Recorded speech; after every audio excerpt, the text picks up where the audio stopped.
I'm just going to check with you, Cisco, because we've got one set of laps grayed out and one set of laps in the bold. How many laps are we doing tonight?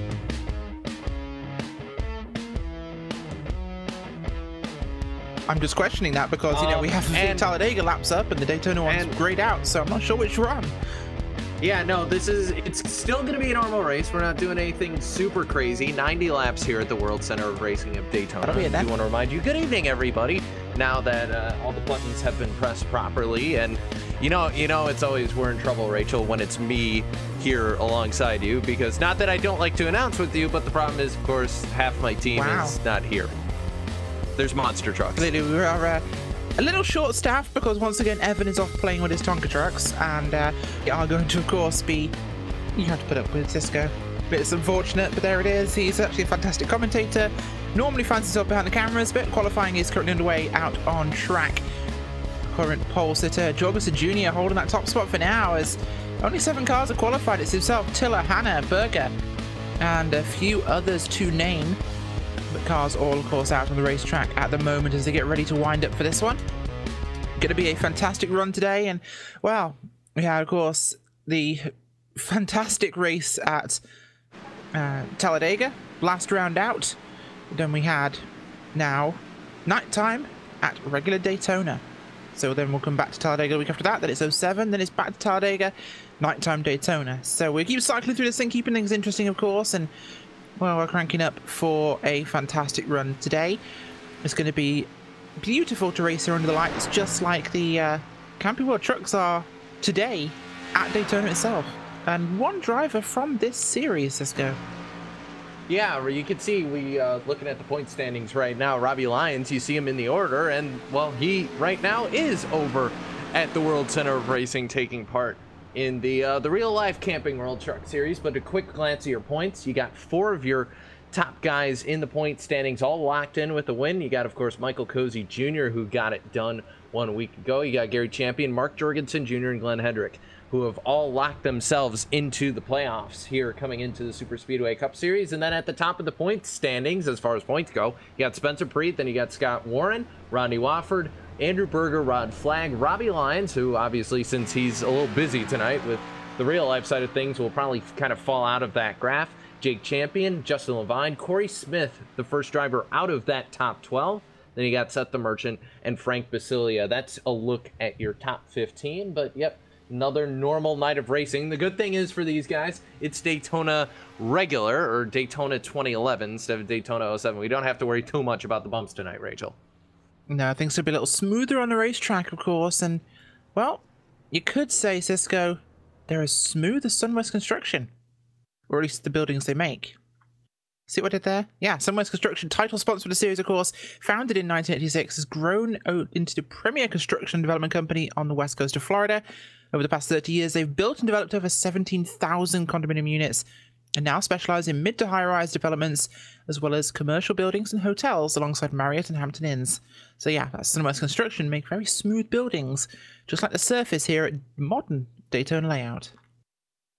Yes, in a very smooth transition for yourself there, and just getting ready to cap off qualifying here. Only 1 car left on track actually making laps. It looks like it's the number 3 of Ronnie Wofford, who I believe is just cooling down after his qualifying run. And of course, the big story for a lot of these guys, especially that driver, the 23, is he'll be sitting on the outside pole for the RSR Daytona 250. So definitely looking forward to see those guys over on Monday nights as well. But as qualifying begins to wrap up, we're going to send you to your LSRTV starting grid. Rachel, who's sitting on the pole? For once, it's not Rodney Wofford. He's down in 13th place because Mark Jorgensen Jr. takes the pole tonight with a 47.828. Rod Flagg alongside him with Michael Cozy Jr. in 3rd. Frank Basilia the 3rd. And Jason Altman's in 5th. Yeah, and then you got Joshua Schwartz in 6th. 7th going to go to Spencer Preet, the 37. Harry Tiller going to start 8th in the number 69 car. 9th going to go to, still knocking the rust off, Josh Hanner, the number 2, made his return last week. He's full-time back in this series. And then I believe one of the drivers coming up from DXT, John Ludwig, is going to start 10th. Ludke. 11th place tonight, of course, is, yeah, could be. Ludke. Hopefully he's Ludke tonight. Scott Warren in 11th place, Corey Henry 12th, Rodney Wofford, Andrew Berger, Victor Bartlett in 15th place. And you got Richard Reagan Jr. in 16th. 17th is Josh Ball making his appearance in this series. Former champion Travis Brown going to start 18th. 19th going to go to Joseph Gorringe in the 89. And Austin Coop, 53, going to start 20th. 21st tonight, Corey Smith with Brankers Montevice 22nd. Paul Simpson Payne 23rd place, Glenn Hedrick, and of course Dan Harrington 25th. Bentley Glasser and Jake Champion, and Cal Manger bringing up the rear in 28th place. Slim field tonight, but with a lot of NASCAR racing happening on TV, I think a couple of people are a little bit more occupied when they're not in the championship hunt, so it's kind of a stripped down run tonight. Maybe could be a cleaner race, possibly, who knows. But like I said, interesting to see Wofford not on the pole tonight. Cisco, does this say something for his mentality today?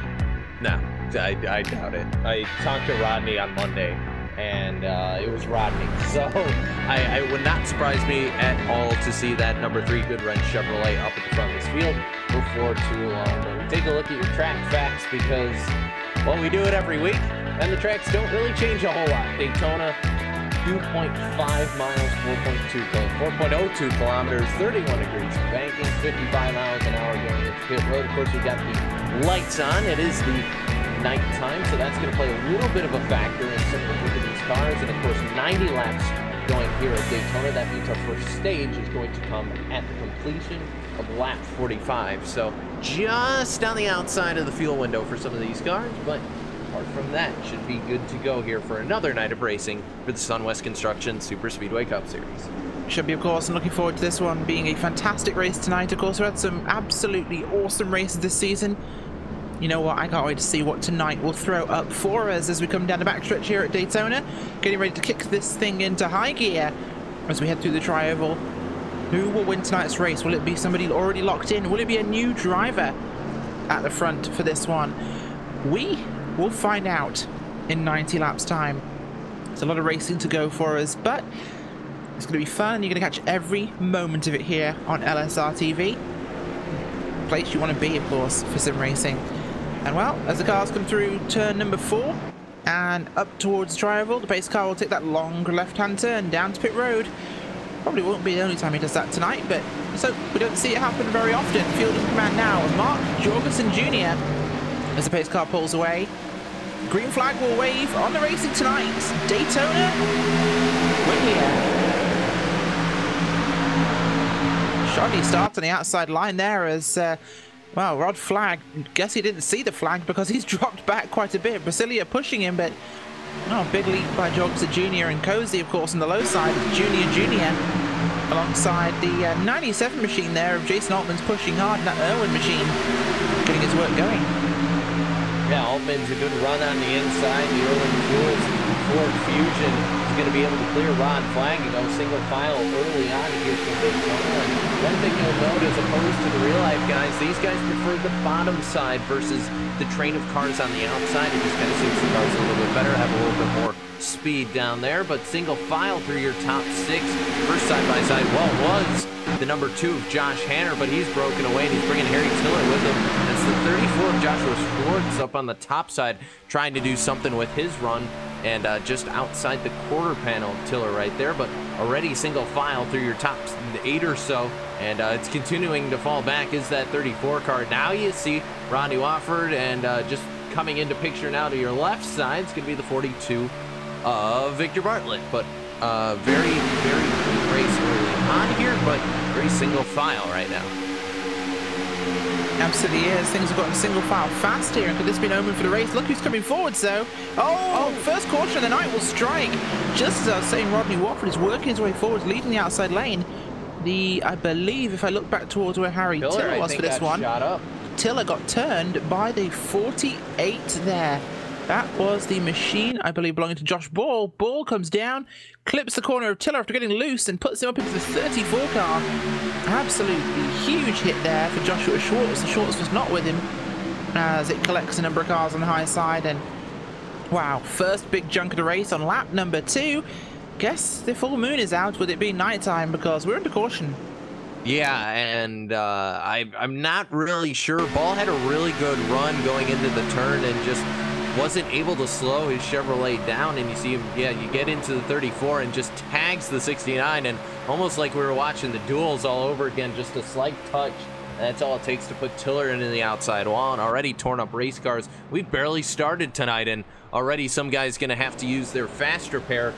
It's, I think, looks like it could be a night of attrition tonight here, Rachel, and it's never good for the people in the mid-back of your field.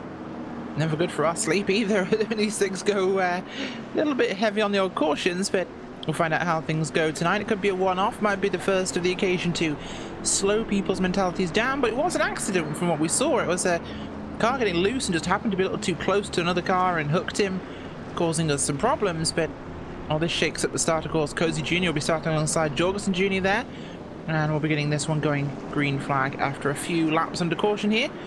Expect, even though it's lap 2, or it's right 4 now, I think expect these guys to head down pit road, because I believe with our caution on 45 here, Cisco, for our halfway point, this caution puts you in a 1 more stop to go range, which is vital. Yeah, and it didn't look like anyone committed that time, and I think pit road was open. I see one car, actually a couple cars down there. You got Glasser in the 73, you got the 82 of Dan Harrington, so you do have people on pit road, but it's kind of that back half of your field. You see Austin Coop coming off pit road as well. Tiller, obviously, everybody who was involved in that accident going to have to use a fast repair. And I believe that's Corey Smith, the number 10 car coming out. That's a little bit in a modified state of mind, which is never a good thing this early here at Daytona. Then, of course, as I mentioned, Bentley Glasser in the 73. You got Corey Henry in the 12. Different color scheme. It's not, in fact, Andrew Berger updating his scheme. That's Corey Henry. I'm going to have to get used to the Exalta Chevrolet. Joshua Schwartz, the 34, was involved in the accident, as was Kyle Manger, the 25 Remanger. You got Jake Champion, the 31. New colors, I believe Aero Precision Chassis Works now on board for the driver of the 31. That may be a newer sponsor. Trying to read it.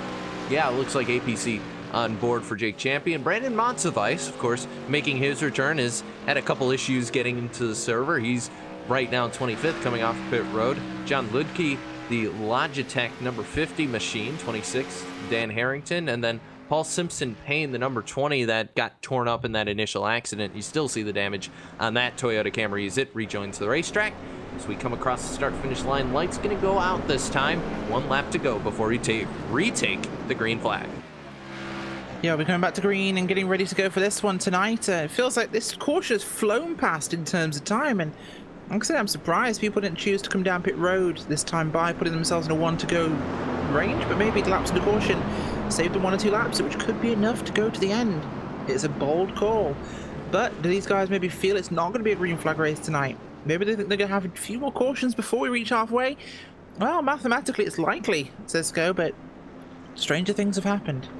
Yeah, we'll have to see. That first accident was definitely a case where the closing rate was just a little bit too great there for Ball, and he was getting one heck of a push. He couldn't just lay off the throttle, so definitely an incident which I think really couldn't be helped. We'll have to see once we take the green flag what we're going to be dealing with these cars tonight, because these races, they definitely go in certain, you know, we'll have a crash fest one week, and then we'll have, you know, everybody gets super spread out, like actually what we've had the last couple weeks, where we may get a couple early cautions and then these guys get nice and spread out for the rest of the race. So we'll have to see we'll have to take the temperature of the drivers and see how this is going to work. But either way, you got 2 juniors in front. You got Mark Jorgensen and Michael Cozy, both going to be leading the field back to the green flag, and all just lined up behind the iRacing.com Ford Mustang pace car, waiting for it to hop off the racetrack and for these guys to hit the loud pedal. Certainly will, of course, and we'll be going back green this time by, so hold on to your hats, ladies and gentlemen. We're ready to go back to green flag racing. Front row is Junior, and Junior, wow, they're not hanging around. The green flag is out, and Cozy has a big launch on the top, but flag once again caught a little bit napping. Preet gives him a push, but it's not going to get him up to in time as the low side freight train with Jorgensen Jr., Altmans, and Brasilia III comes charging forwards.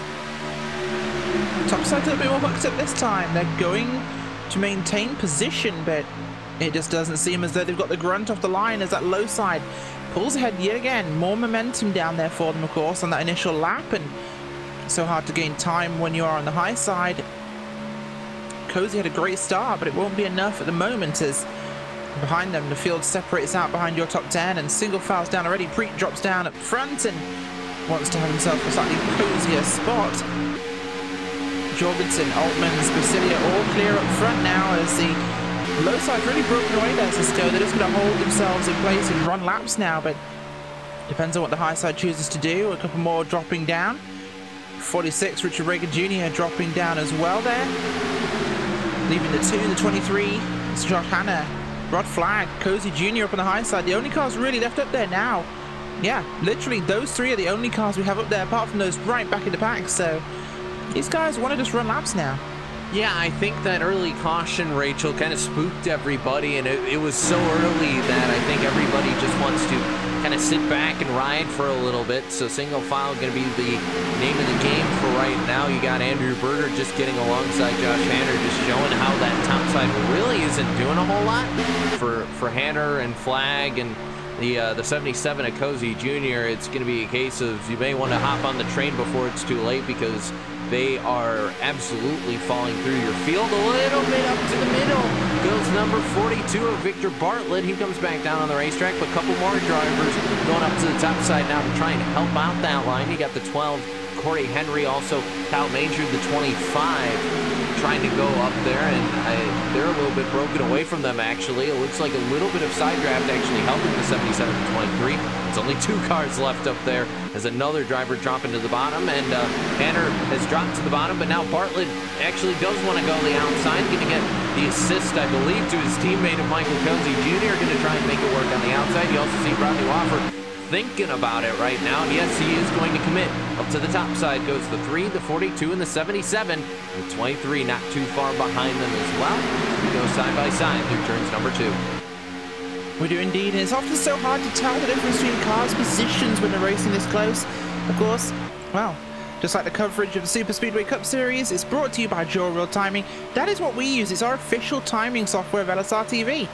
Whether you spend your time on the sim behind the wheel, on the pit box, or from the spotter stand, JRT is your go-to software for iRacing timing and scoring analytics.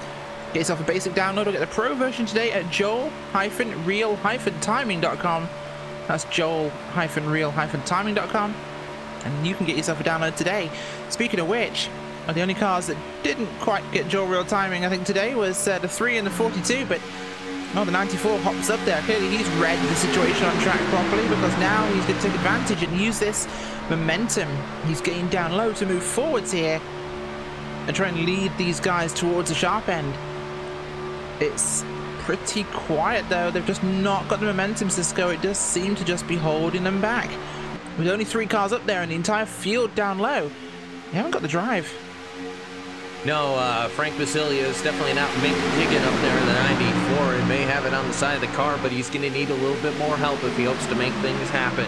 And just kind of stagnant is that top side line. You see the number 2, Josh Hanner, thinking about it. Now he's got help from Josh Ball, former rivals and teammates in those two. Plenty of war stories to go back through the decades. But Cozy now jumps to the inside. Well, he's been on the inside and just trying to get past. He is going to get past Basilia here. So you got the 01, the 77, and the 37 all together down on the inside, and they're probably all going to be working together to try and make this happen. You got Ryan Altmans, rather, in second spot looking for his opportunity to get past Mark Jorgensen, who up to this point has just been so dominant, led all but 1 lap so far here from Daytona. It's almost what we expect. It's Mark Jorgensen Jr. doing his thing here at Daytona. That 88 car out front is not a new sight for us, but the 94, he gets shoved up to the wall there. Basilia the third was not loving that as he tried to keep that McDonald's Ford Fusion down in a position as he gets turned by, second caution of the night and big chunk there. We'll go LSRTV rewind and take a look at exactly what happened there for Frank Basilia the third. Wow. His McNuggets got shucked there as Jason Altmans came up the track and just drifts up. Tags in body contact, it puts him backwards in front of your field. That is not a position you want to be in ever, as Reagan Jr. catches some, Flagg catches it, Bartlett. Oh my gosh, that's a huge crash. And for a majority single file field, that is not ideal. No, and Altman's got tight I believe, going into the corner, at least it looked like from my end, and just wasn't able to keep that car on the bottom side. We'll take one more look at it before we come back and try to assess the damage. But the 97 you see coming into turn number 1 just gets a little bit tight and maybe tapped the apron.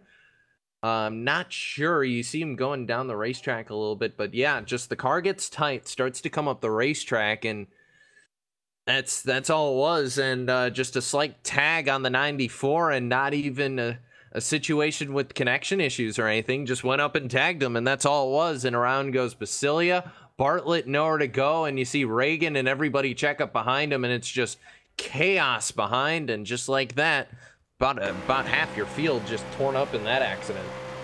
Absolutely not a great incident at all there. And something tells me we'll have 1 or 2 cars already out of things here today after this incident, because well, a couple of those guys I don't think had much left in this one anyway. A couple of those cars already used up fast repairs from that first incident. So wow, it's 2 cars who've ended up backwards in turn 1 and 2, which seems to always be the trouble spot here at Daytona. It's never 3 and 4. No, it's not, and cars now heading down pit road, and the gambit's paid off, Rachel. If you stayed out here from here to the end of the stage caution, you're going to be good to go. So we shouldn't have to worry too much about pit stops. You see Mark Jorgensen leading them all in. Altman's 37 to Preet, the 77 to Cozy, all into their pit stalls we go. Right side tire is probably going to be, no, left side's only actually for Altman's going to get those changed. And 2 tire stop for the 97, no tires for the 88. And 48, also Josh Ball, I think just rolled through his pit stall, didn't set a time, and Jorgensen was in very quickly just for a splash and go, leaves pit road, and everybody else, it looks like tires and damage repair for a lot of your field. You see all those torn up race cars going down pit road. Yeah, and boy, are there a lot of torn up race cars here today. After that one, leaves us in a very unfortunate position for some of these guys who will be, well, in some very dire states. One of those, I think, being Richard Reagan Jr., who I think had already used up his one once already, so not a great run for him today.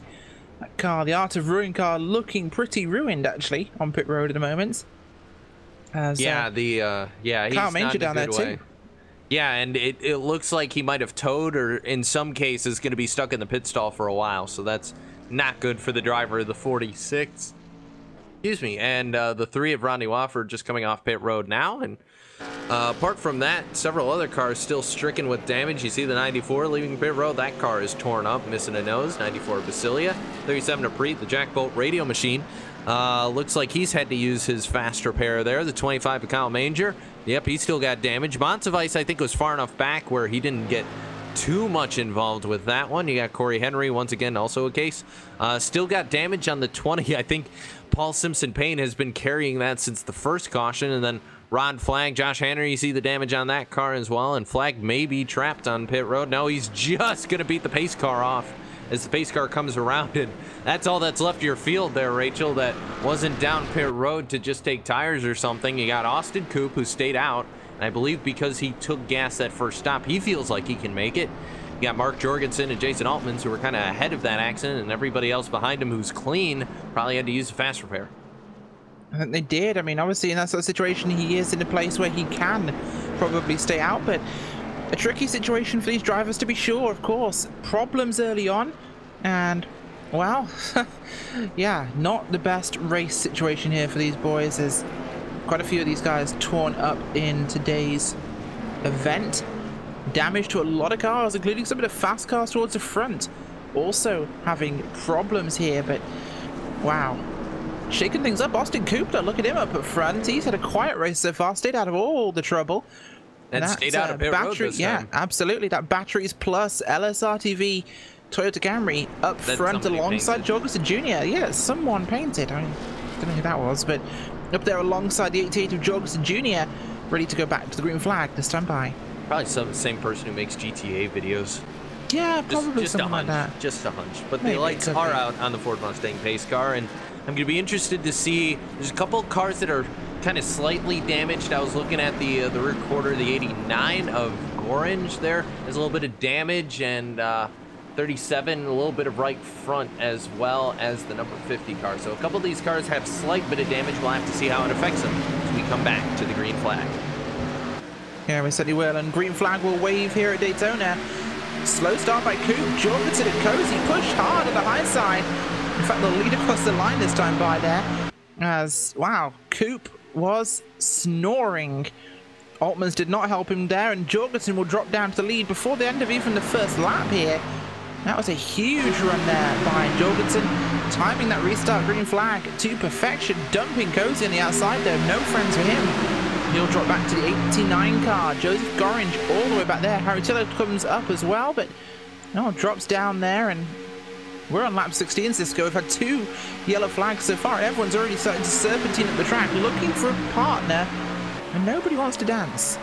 No, nobody does, and Victor Bartlett looked like he was going to try and make something happen with Altmans and Champion up on the top side. Didn't happen, though. We ride on board the Napa Chevrolet of Victor Bartlett right now as we cross the start-finish line, completed lap number 16. Remember, waiting for that stage caution. 29 laps from now, we'll be taking that stage caution, and playoff points, of course, very, very important in this championship fight and getting into the playoffs for the Superspeedway Cup Championship. But 5-car breakaway early on here off Victor Bartlett. You got Cozy and Tiller kind of together and not a whole lot of help behind them, and this could go green flag, Rachel, because I'm starting to see the car's starting to spread out a little bit, and if they do so, that's just going to make it harder and harder for a caution to come out. We could go green flag for a while here. Yeah, we really could, and you know, I look at this as the way we're seeing things now is right now Rod Flag and 20 of Paul Simpson Payne dropped back hugely from your field, about 5-6 seconds back there. Rager Jr. is in the back of the pack, he's a lap down. Everyone else is still running, so a lot of cars still in this field, that a lot of them broken up. Josh Hanna's car, he's a modified. He has no front end on that car. He is clearly out of his repairs. He's done. Yeah, there's no way he's keeping up. It's not even possible. We've got a lot of torn up cars here. We've got Brennan Kuzma Survives pushing Glenn Hedrick, who's also torn up at this stage. And these guys all hoping that this is a wreckfest and they can scrape some points by finishing the race tonight. But I am seeing a lot of torn up sheet metal in this field, all the way through the field. This could be what spreads this thing up, and spreads it out, I should say, and gives us a quiet run. Guys at the front, though, trying their best to have another crash. They're all weaving up and down, trying to find a place, getting a little bit out of line, and once you get those bumpers out of line, Cisco, problems happen. Yeah, definitely. We've seen it so far in Speed Weeks, both here on LSRTV and in the real life side of things.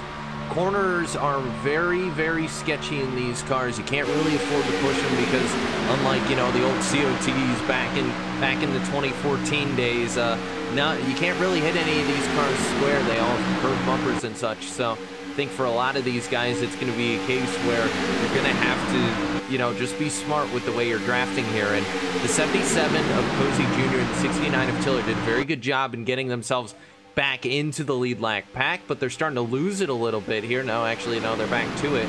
But you see kind of that 2-car tandem effect where if two drivers can get together and push, they can catch up to the pack in front of them. They can't pull away, but if they need to bridge that gap a little bit between cars, they might be able to do something. So keep an eye on that. But that 97, Rachel, of Jason Altmans has not looked happy since we got the drop of the green flag. That car's been all over the place.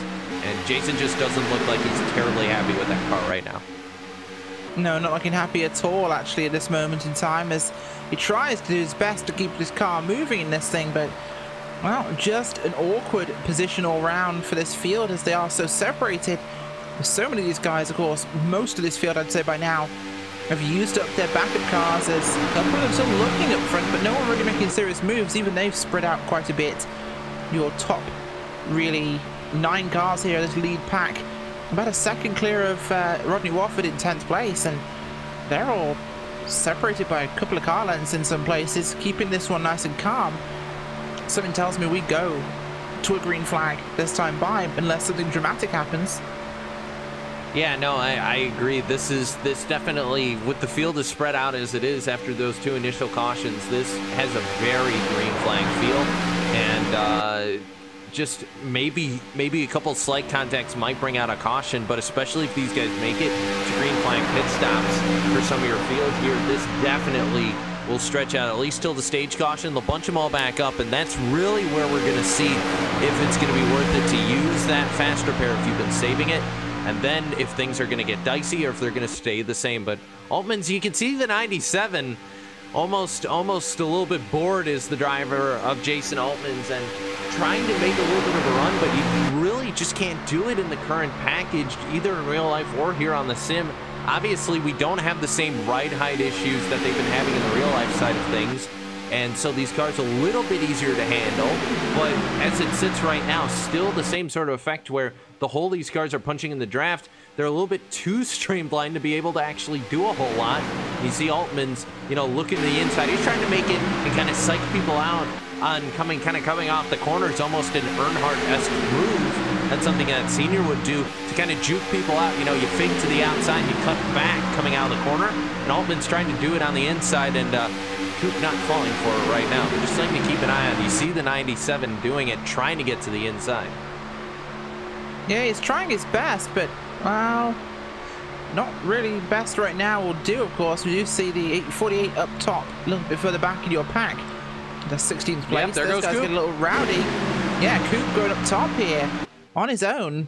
Interesting move with nobody to help us. He got psyched out. That was exactly what Altman's wanted to happen, and just got to the inside. Coop was just leaving a little bit of bottom open, and Altman's just put his car down there on the bottom side, and as a result, Coop is going to go to the end of the conga line here and fall back in behind. Hopefully he can drop back in before Rodney Wofford steals that spot away, but the 53 falling victim to one of the oldest games in the book there. You go back to the 90s of Daytona, the 80s, and that is a move you would see all the time that these guys would do, and Coop just another victim of it.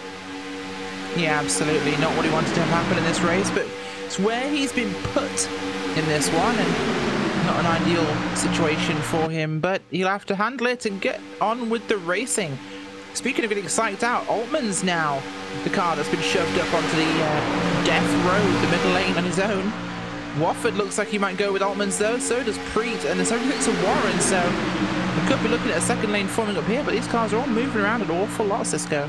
Yeah, they're not looking terribly happy out there trying to make things happen. Now it looks like the 31 champion thought about it, but will stay on the inside for now. The Aero Precision Chassis Works machine staying where he is on the racetrack. You got Victor Bartlett starting to get a little bit of a draft on Jorgensen Jr., but just no one able to touch the 88 right now. Up until this point has led all but 2 laps so far, and isn't looking to give away that lead anytime soon, but coming down to it, only 20 laps to go here before the end of the stage.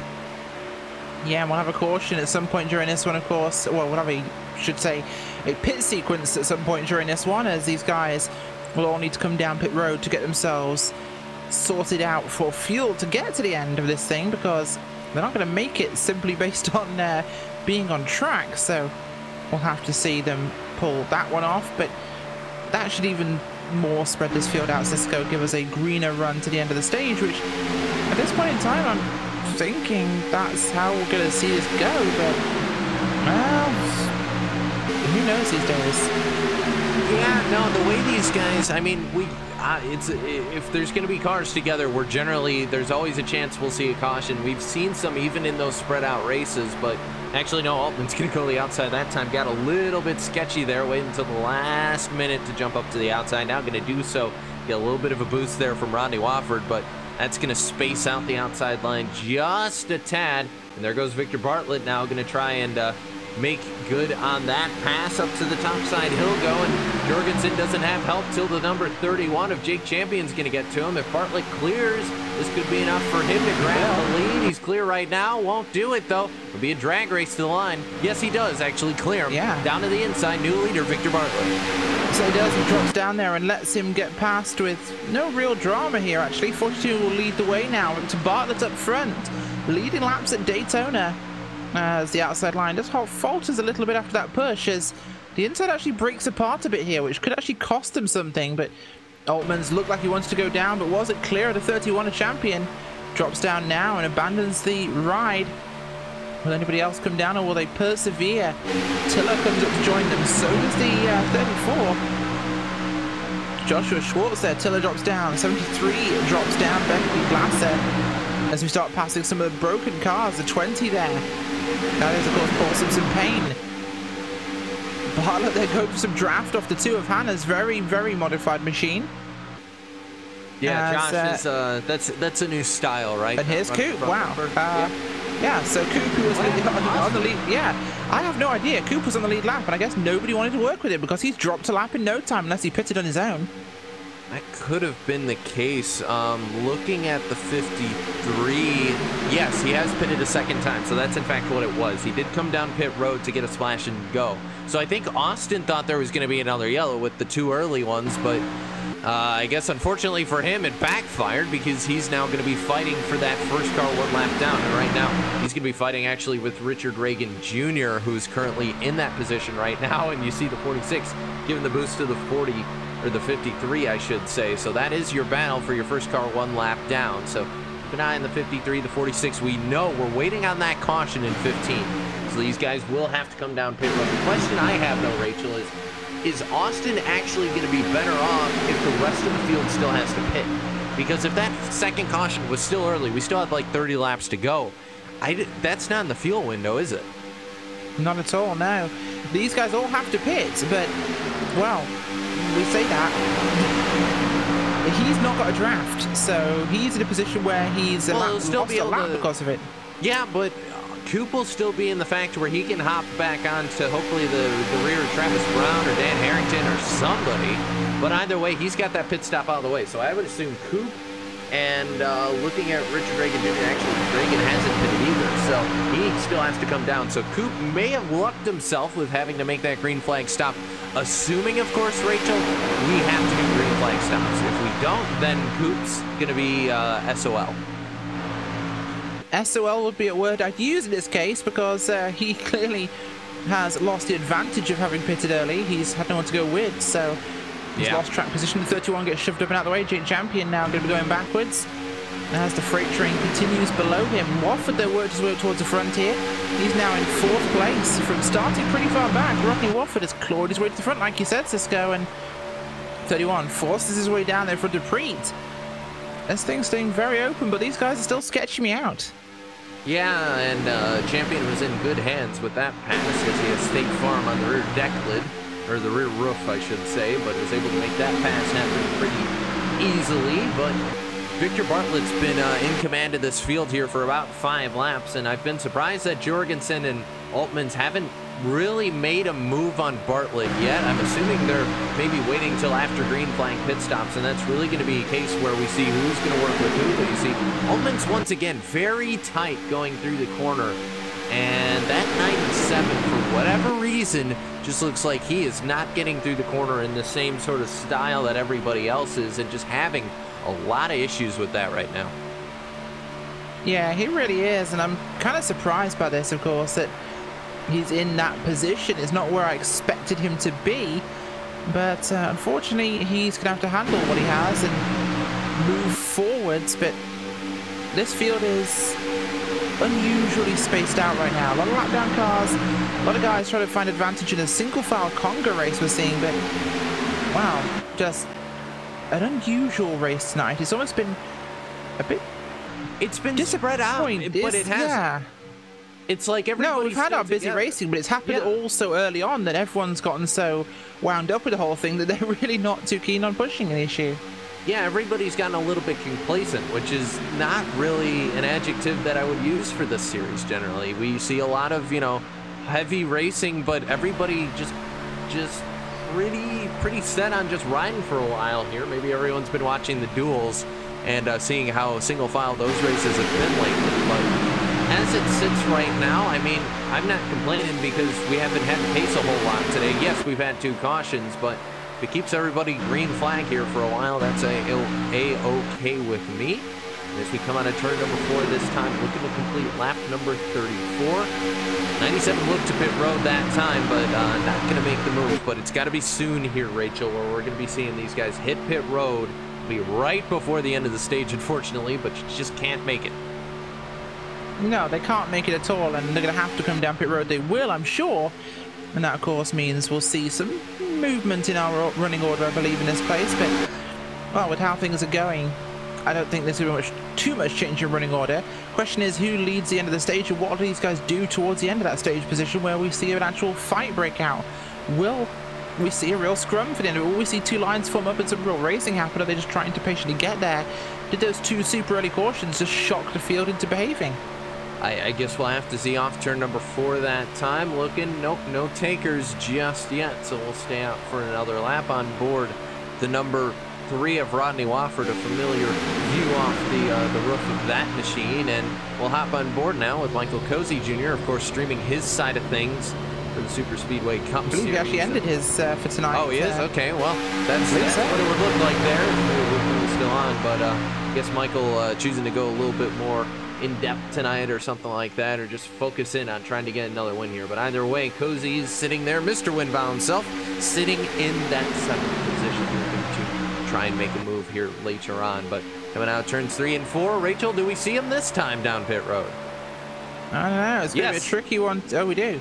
Oh, it's the vast majority of everybody. Yeah, pretty much the field headed down pit road here, and oh, a couple of hairy moments as older 12 gets a piece of wall coming onto pit road there.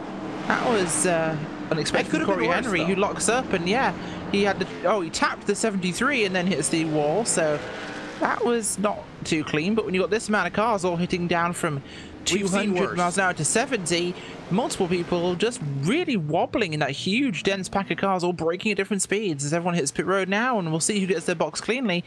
A couple of cars I'm seeing her into reverse, but the big guys all getting it right so far, as it looks like Wofford will be one of the guys getting a good run out of this, as Jorgensen clears, as well as I believe Bartlett and everybody else. Yep. Yeah, so 3. It'll be Bartlett, Jorgensen, and Wofford.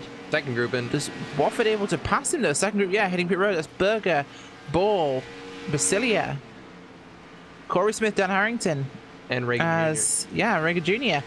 Up front though, 3 cars got away from that pit stop cleanly. Like I said, Bartlett, Jorgensen, Wofford. Not terribly surprising to see Jorgensen and Wofford get off pit road, but Bartlett's able to hang with them, and they're not going to abandon him either. So I do want to note, on pit road, it looked like Josh Ball messed up his stall, and I think this is the first time, or first of a few times, that Josh has pitted with that new with the new guidelines where you have to be in the stall a little bit better so that the animated pit crew can get to work on your car. So I think for Ball, he lost a little bit of time, kind of got unsynced from that. But either way, caution gonna fly here on the racetrack. Yeah. Survey says Josh Ball actually turned around. I believe that was in turn 3. I think there were Josh Ball having some problems on the racetrack. It was in 3 and 4, yeah. Just got loose. He looped it. He won Pablo that thing in 3 and 4. No, 1 and 2, sorry. He's coming out on the apron. Not quite a Juan Pablo, but he just turns the car around, loses the back end, and just spins around and just backs up the racetrack slightly. Oh, that must have been scary. Facing backwards down the racetrack, looking at the field. That's never a nice moment. Yeah, and despite the fact that, you know, it wasn't a great pit stop, that caution will save Josh Ball, because he was in danger of losing the field completely. You see him right there, just missing Jason Altman's and the 12 of Corey Henry there. So not great positioning for the driver of the 48, but that caution, I guess a little bit of a gift there for Josh Ball, and is able to save him from losing the pack too much here. And with it, that should put us in range here. We'll just be on the outside. It should be a 2 or 1 lap dash to the flag here. And looking to see where the rest of your field going to fall out in all of this. I think that actually also going to save drivers like Austin Coop and Bentley Glasser, who were in danger of losing and staying a lap down. Coop going to be back on the lead lap, as well Ludke, Ball, Hedrick, Monsivice, Gorange, and Manger all going to be on the lead lap here. So that actually going to save several drivers. 48 brings out that caution there. He does indeed, and this will be, I think, will take us almost to your halftime caution. Yeah, sure. I think we'll have a lap or 2 before it happens, though, so that'll be interesting to see the restart, because we'll have a real scrap for your stage win here, of course, and pretty much everyone's pitted, so unless you're taking damage repairs or strategically not planning on coming in during the next caution, this could be a great time to do that. And well, Altmans and Cozy Jr. were a little bit further back in the pack when they came out of pit road. They've chosen to come down pit road, top up, and maybe not come in next time. Yeah, no, I think if I'm Koza gonna miss the stall a little bit there, have to come back in and top the car back up.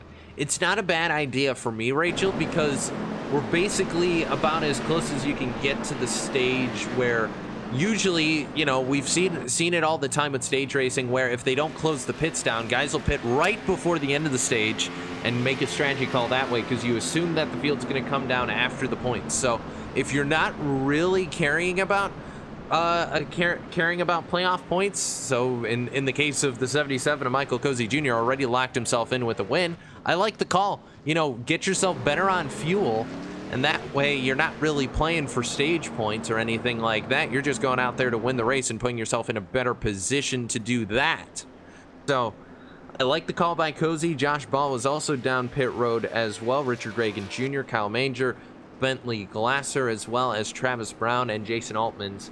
But everybody else staying out there going after those playoff points. So that was 19th back through the rest of your field. And I believe everybody going to be back on the lead lap here, as Cozy Jr. going to be actually shown 28th as he leaves pit road right now. And actually your last car on the lead lap. So everybody's still somehow on the lead lap. They are indeed, and everyone's getting shuffled around, so the field gets to catch up.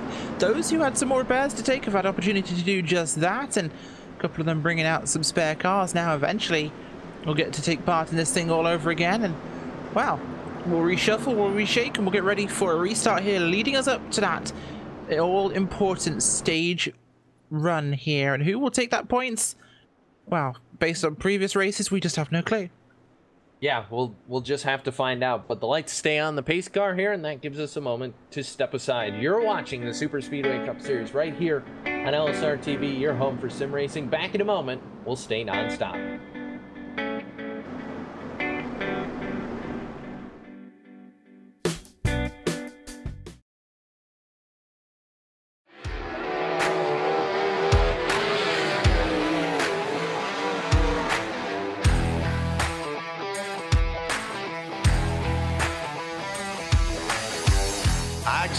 You know, really enjoy dirt racing. Feels good to get in the car, and we have you know, great cars and engines and things at KKR, so it's nice to drive a fast sprint car.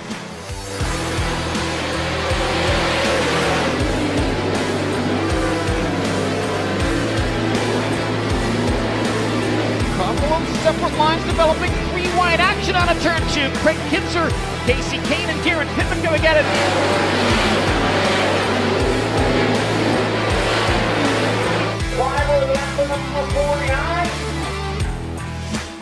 I think the differences between, you know, NASCAR and the sprint races on dirt is just a much different mindset. The way you drive your cars, the setup, the feel you're looking for. I think one of the hardest things to tell as a fan is when you're watching a race, whether it's a NASCAR race, a dirt race, is just what's really going on in the cars. With iRacing, you can get the way that the track's changing, which they've done a great job in how the track changes throughout the night or throughout the race, just to try to capture it and let the fans play it and realize, like, man, there's actually a lot going on, and you can't always see that when you watch a race. So I think it's pretty neat. It's, you know, enjoyable for me, but at the end of the day, it's actually much of a simulation, and there's a lot of ways that you can learn from that. And, you know, early on, it was neat to look at the Cup tracks that I was going to, places that I had never been. So I think it kind of gives you a head start leading into a weekend. It's pretty real life, and that's pretty neat.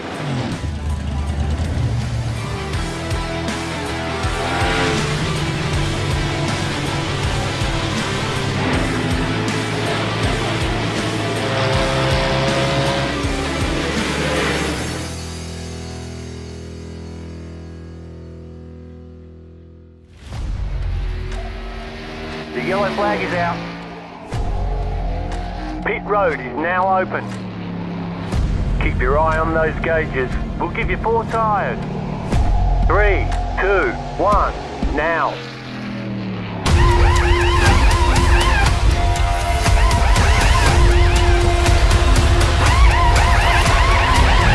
We're done. Get going.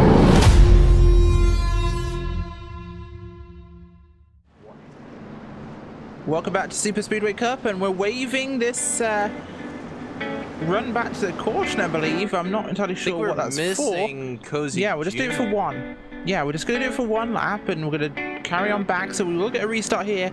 There'll be a green-white checker actually at this speed before we actually go back to our half-time caution. So we're at least get a good run here to the end of this thing. Cozy Jr. wasn't in the right place. They're reorganizing him right now and get this thing shuffled up and ready to rock it. Let's go. Yeah, and yeah, I'm just gonna, just looking at it, and yep, just a case where I think Cozy was out of position, so they're gonna wave it off, and we'll get one more attempt at it here. But while we are at break, just grabbing some water really quick. But thanks for joining us here on a Friday night. We know we're not the premier racing going on tonight. There's a truck race going on, so we appreciate you hanging with us here on LSRTV.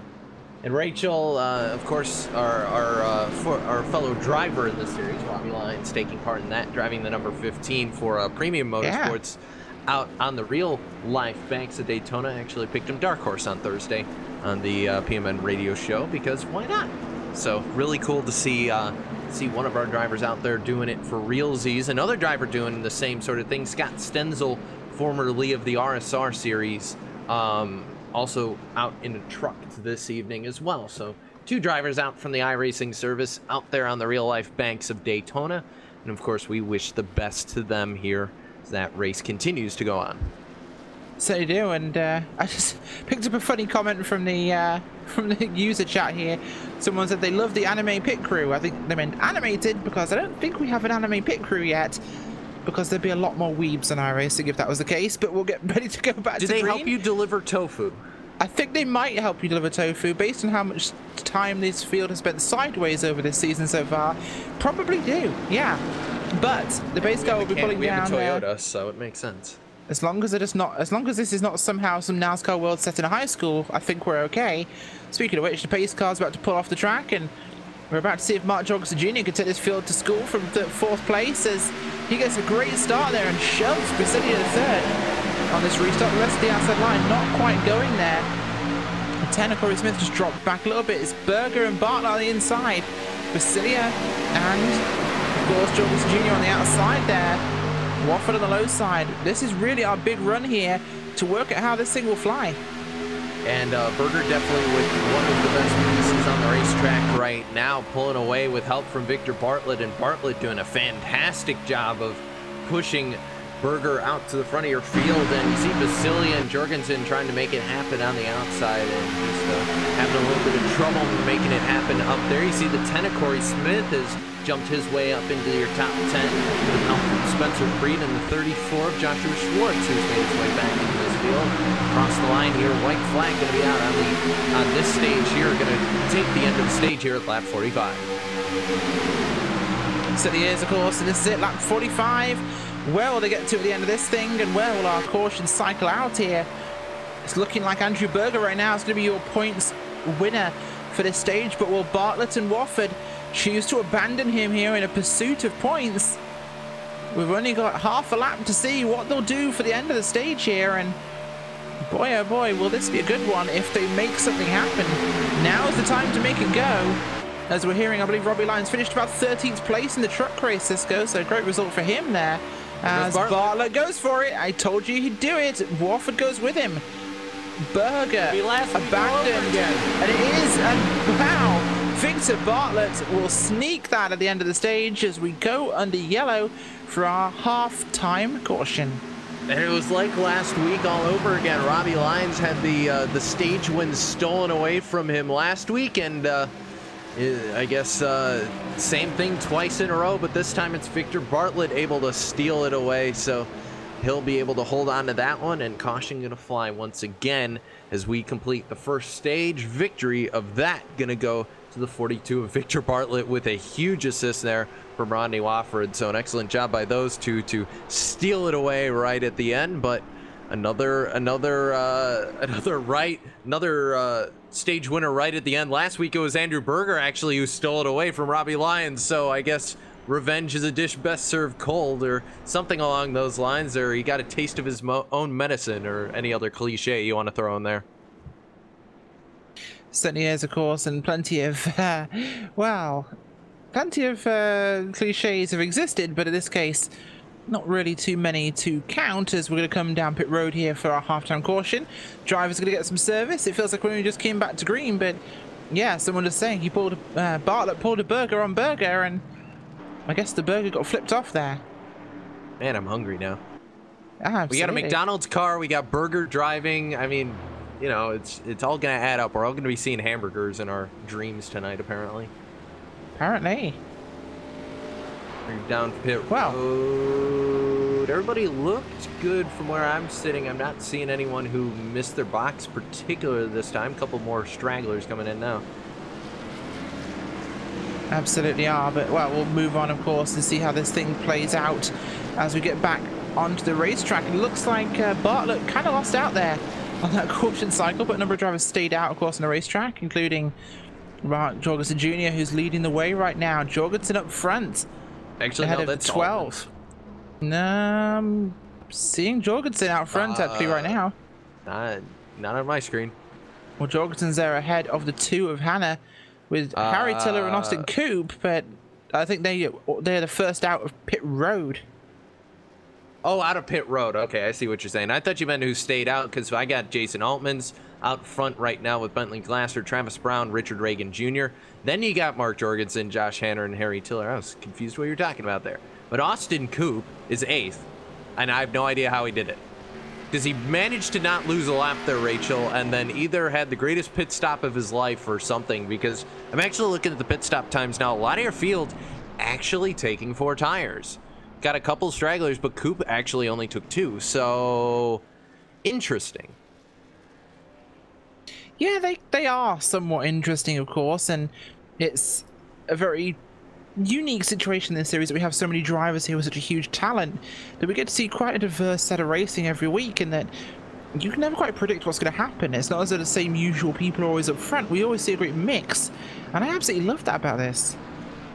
No, I absolutely agree, and lights out this time on the pace car here, and I'm going to take a quick check at the truck series at the finishing order just to find out if my pick was anywhere near the front.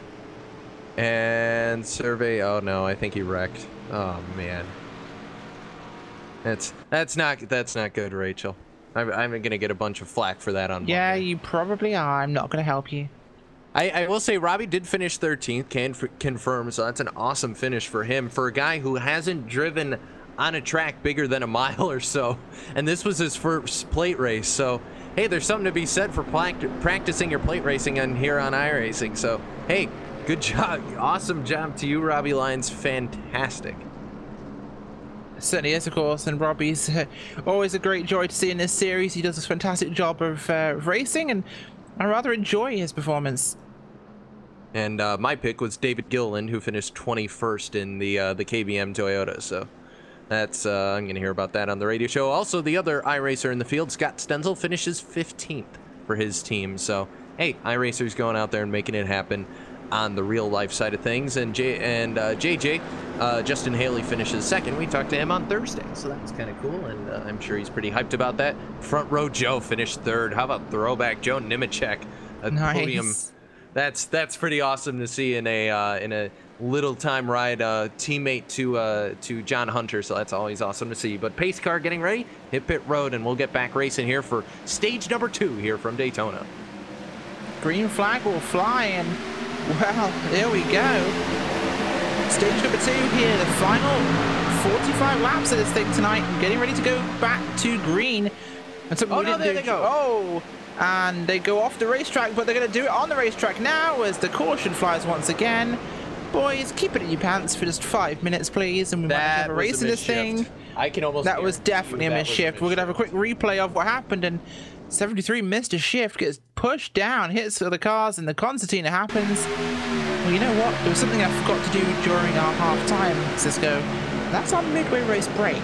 Well, we're going to do it wait now. until the field gets back together. We are going to do it, of course, but the field kind of jumbled up at the moment. We'll wait till they get themselves sorted out from the caution here, but probably a good job you were watching the truck race tonight, because this one's been a little derpy. It's weird. Everybody was relatively calm there, but I mean, not much can be helped if you miss a shift like that. And you see, that's the 46 of Richard Reagan Jr., who just nowhere to go, and you see the 73. Oh, just turned him. and just on from there. And that was kind of an odd incident because the 3 of Rodney Wofford just turned sort of left all of a sudden. I think because of the checkup, I'll do a overhead on him just to kind of see what happened to the 3, because it was almost like there was 2 incidents there in a way. It's kind of an odd situation. You see the 3 stacked up behind the number 50, and you see the checkup there, and oh, it's the 50 checked up, but he got turned actually by Matsuvice, and Brandon had a very sketchy way through that accident, but was able to hold on to a little bit of damage to the 54. But that's what happened in the second half of the field there. But as we cut back to the live picture now, the field in tatters, as they would say.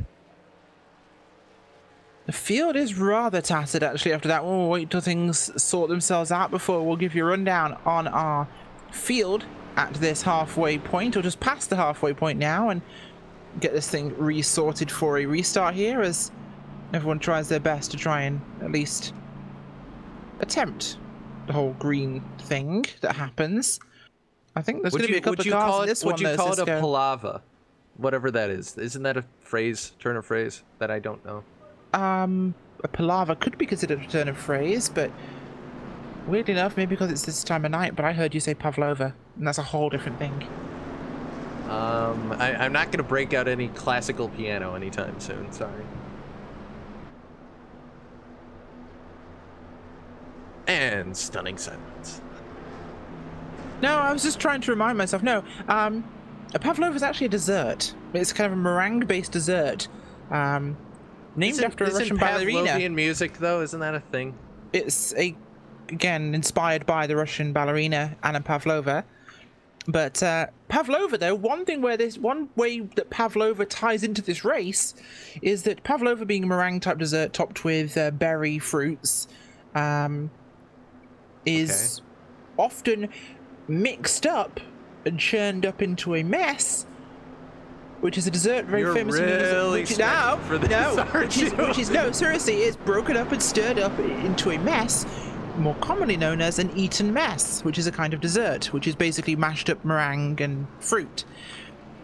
This race is a bit of an Eton mess because you've got a lot of quality and lovely taste and presentation that's been kind of ground to dust at this point. That would be fair, judging by some of the sheet metal on some of these cars. Most of the sheet metal is behind the pit wall, actually, at this point in time, but I'm sure there's a couple cars over there now in terms of guys bringing out the backup car. So, well, you know what, Cisco? We've got everything sorted out, so what we're going to do, of course, is we kind of crossed the halfway point of tonight's race, but we're a little busy with caution, so let's take a look at our iRacing Midway Race Break, brought to you by iRacing, the leading online racing simulation, developed from the beginning as a centralized racing and competition service. iRacing organizes, hosts, and officiates races on virtual tracks all around the world. In the fast-paced world of esports, iRacing is a one-stop shop for online racing, with officially sanctioned races from NASCAR, IndyCar, IMSA, World of Outlaws, Red Bull Global Rallycross, and more. Look at our rundown of our field at the moment, and it's Jason Altman's leading with Richard Reagan Jr., Mark Jorgensen Jr., Harry Tiller, Austin Coop, and John Ledyke. Dan Harrington, Joseph Gorringe, Rodney Wofford, and 10th place, Jake Champion.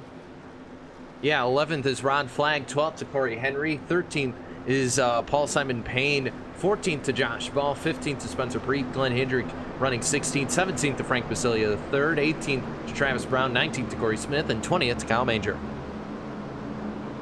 Certainly is, of course. 21st tonight is going to be Brian Cruz Vice, Bradley Glasser, Joshua Schwartz, Michael Cozy Jr., Scott Warren, Andrew Berger, with Victor Bartlett and Josh Hanna out of the race for now, coming through 3 and 4, of course, ready to go back to Green Flag Racing. That's been a look at your iRacing Midway Race Break. For more information on the wide variety of sim racing possibilities available online, visit iRacing.com to sign up today. Thanks to our friends at Red Bull Global Rallycross, you can now visit iRacing.com/membership and use the code PR-GRC for your opportunity to start your career in iRacing for just $5 for 3 months. That's PR-GRC, as the pace car will pull off. And these guys aren't starting their career, but they're restarting the race as Altmans takes the flag, heading across the start line. Lap 53 will go on record. Everyone's looking for a place already, and things are just a little bit tumultuous. Yeah, it's a little bit broken up, actually, that top side. It's a little bit of an neat mess up there. Yeah, I'm going to try and use that. Harry Tiller down on the bottom side. You see 4 cars all stacked together. And out of the corner there. You know, it looks like we could be going back single file here. It's a little bit dicey around Frank Basilia land, and a little bit crazy back there. But apart from that, everybody all just kind of single file now down on the bottom side. Certainly is a little bit single file as the 50 and the 89 left up top. Everybody else going to the low side and wanting to stay there, it seems, in today's racing. Nothing really pushing earlier on, but, well, they're having a...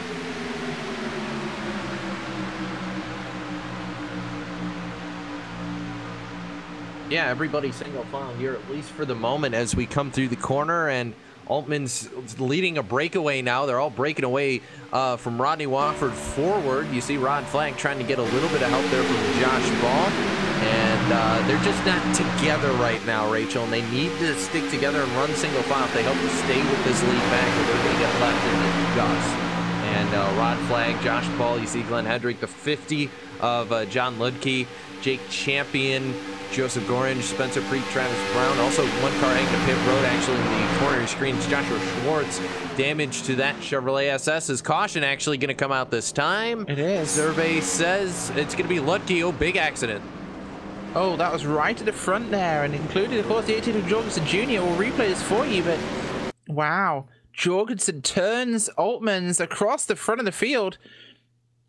Up he comes, hits Austin Coupe. Backwards is Altman's, and wow, everybody dies. So, yeah, I think everyone managed to hit that wreck. I think they all tried their best to aim, and, well... Reagan and Tiller were the only ones who survived. Yeah, and the one thing where you don't want to hit the target, they all managed to hit the target. So, unfortunately, this is going to be one of those Daytona races where I was about to say, Cisco, before we had this accident, that we can go green for a while. I was about to say that, you know what, I'm surprised so many cars in this race are still running. They have all got to have used a fast repair. At least 3/4 of the field had to have used their backup car by now, and well, now I think they have. So we might be out a couple of cars at this point, because I think most of those guys were on their last chance. Yeah, and it was, and you see right off the nose of Mark Jorgensen Jr., and I think another case where that 97's tight condition once again kind of backfired there. I know Mark was already going to push him there. That was who, I'm not sure who that was, who went firing down the infield, but either way, some more collisions down there. But really only a couple cars made it out of that alive. So cut back to the live picture and tell you who wasn't in that wreck. And obviously your two leaders right now, Richard Reagan Jr., Harry Tiller, look fairly clean. But behind them, we can't say the same about the rest of the field, because you got Spencer Preet, front end damage, 50, John Ludke, front end damage. You got 31, Jake Champion, front end damage. You got the 89 of Joseph Gorange, left rear damage.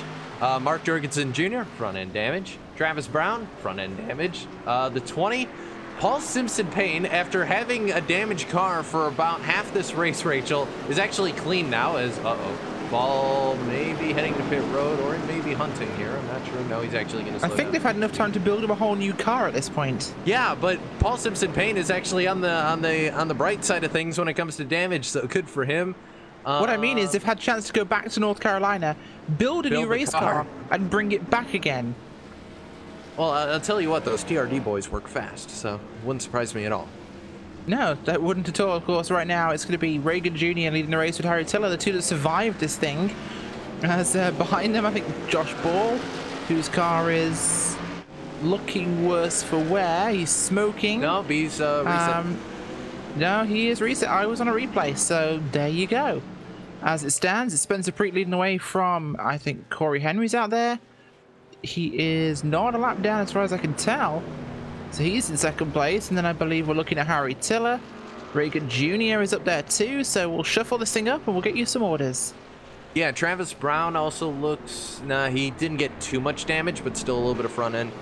Cozy Jr., we'll have to see when we look at the car. No, the car looks all right. Mark Jorgensen looks like a fast repair there. Fast repair for Frank Basilia. Fast repair for Andrew Berger. Paul Simpson Payne, I think he used it a little while ago and missed that accident.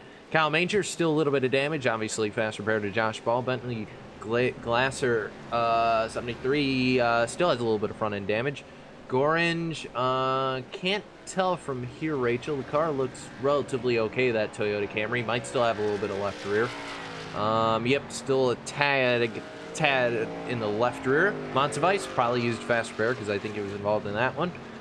Corey Smith, fast repair. Actually, no, the front end might be destroyed on that car once we cut back, or that's just the black. Nah, a little bit of damage there. Jake Champion, fast repair. Austin Coop, definitely need a fast repair. Scott Warren, a little bit of damage on that car. Glenn Hedrick, yep, damage. Ludke, fast repair. Let's go down the list of cars that aren't damaged. It may be shorter. Well, I mean, basically anyone who used their fast repair there is going to have a car left. Everybody else probably going to have enough damage here to the point where I'm not sure what's going to happen. And we got 2 of those cars in first and second right now, Rachel. We've got front end damage on the 37 of Preet and front end damage on the 12 of Corey Henry.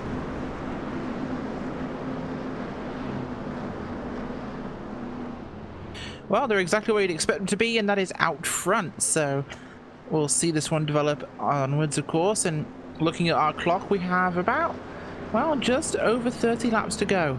And something tells me they might be a long 30 laps. Yeah, it could very well be a long 30 laps. But continuing to pace here, Rachel, what do you say we go non-stop here? I say we do. All right, well, you've been watching the Superspeedway Cup Series right here on LSRTV. We're not going anywhere. We're just running to grab a little bit of water. We'll be right back. We'll be non-stop.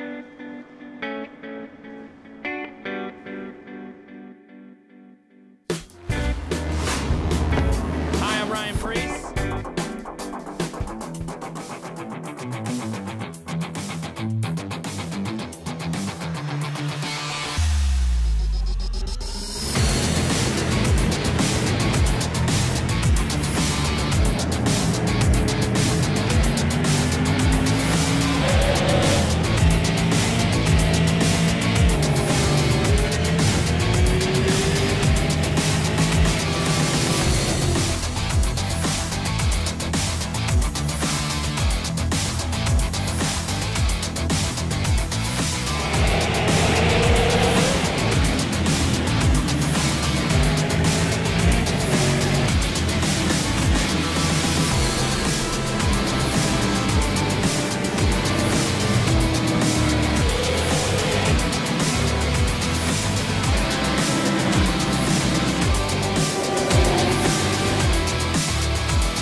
Racing, you wanted the best, you got them 4 abreast, often imitated, never duplicated, the greatest show on dirt, the World of Outlaws.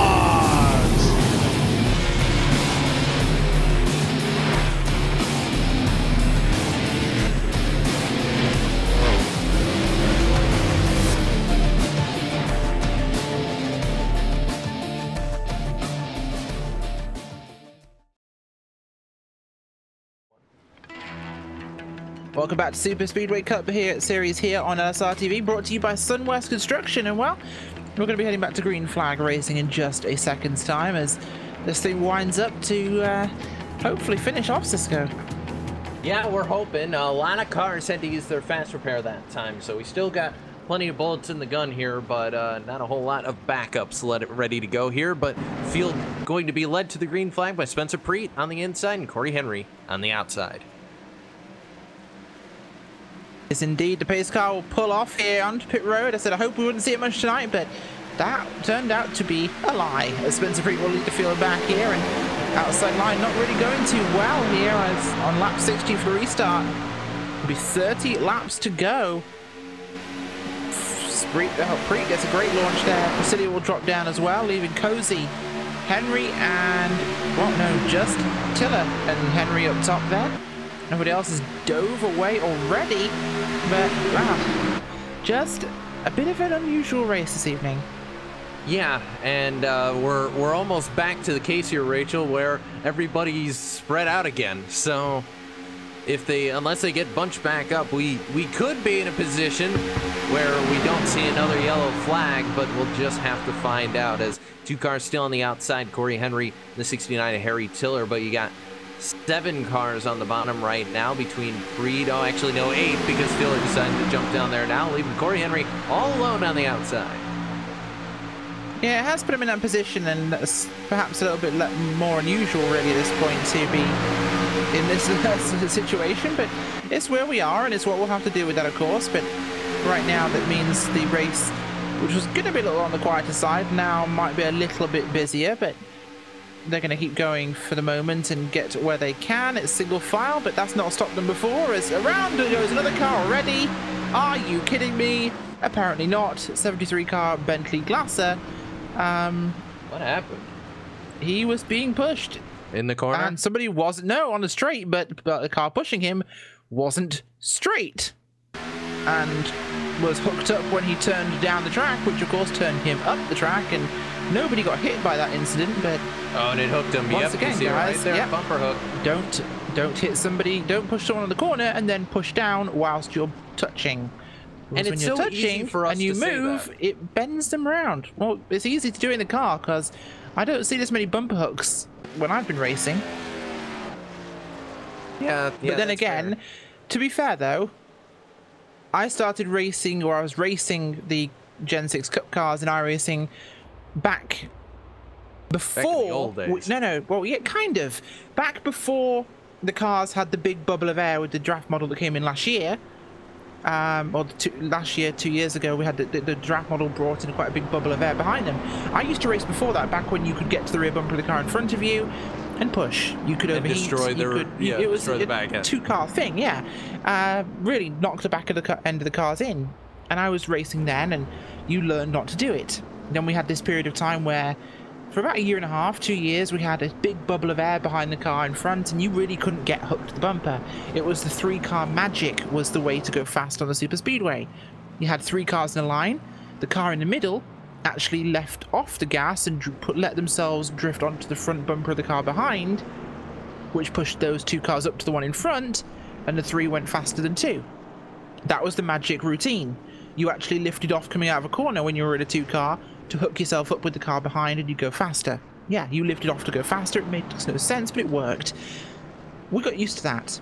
And then we got a new draft model. Now, of course, you can get through that bubble of air, which a lot of these guys are so used to that they don't remember how to drive without that bubble of air protecting them from hitting the car in front and bumping and staying hooked up, because they're just not used to being hooked up. They used to be able to reach the bumper but not stay there.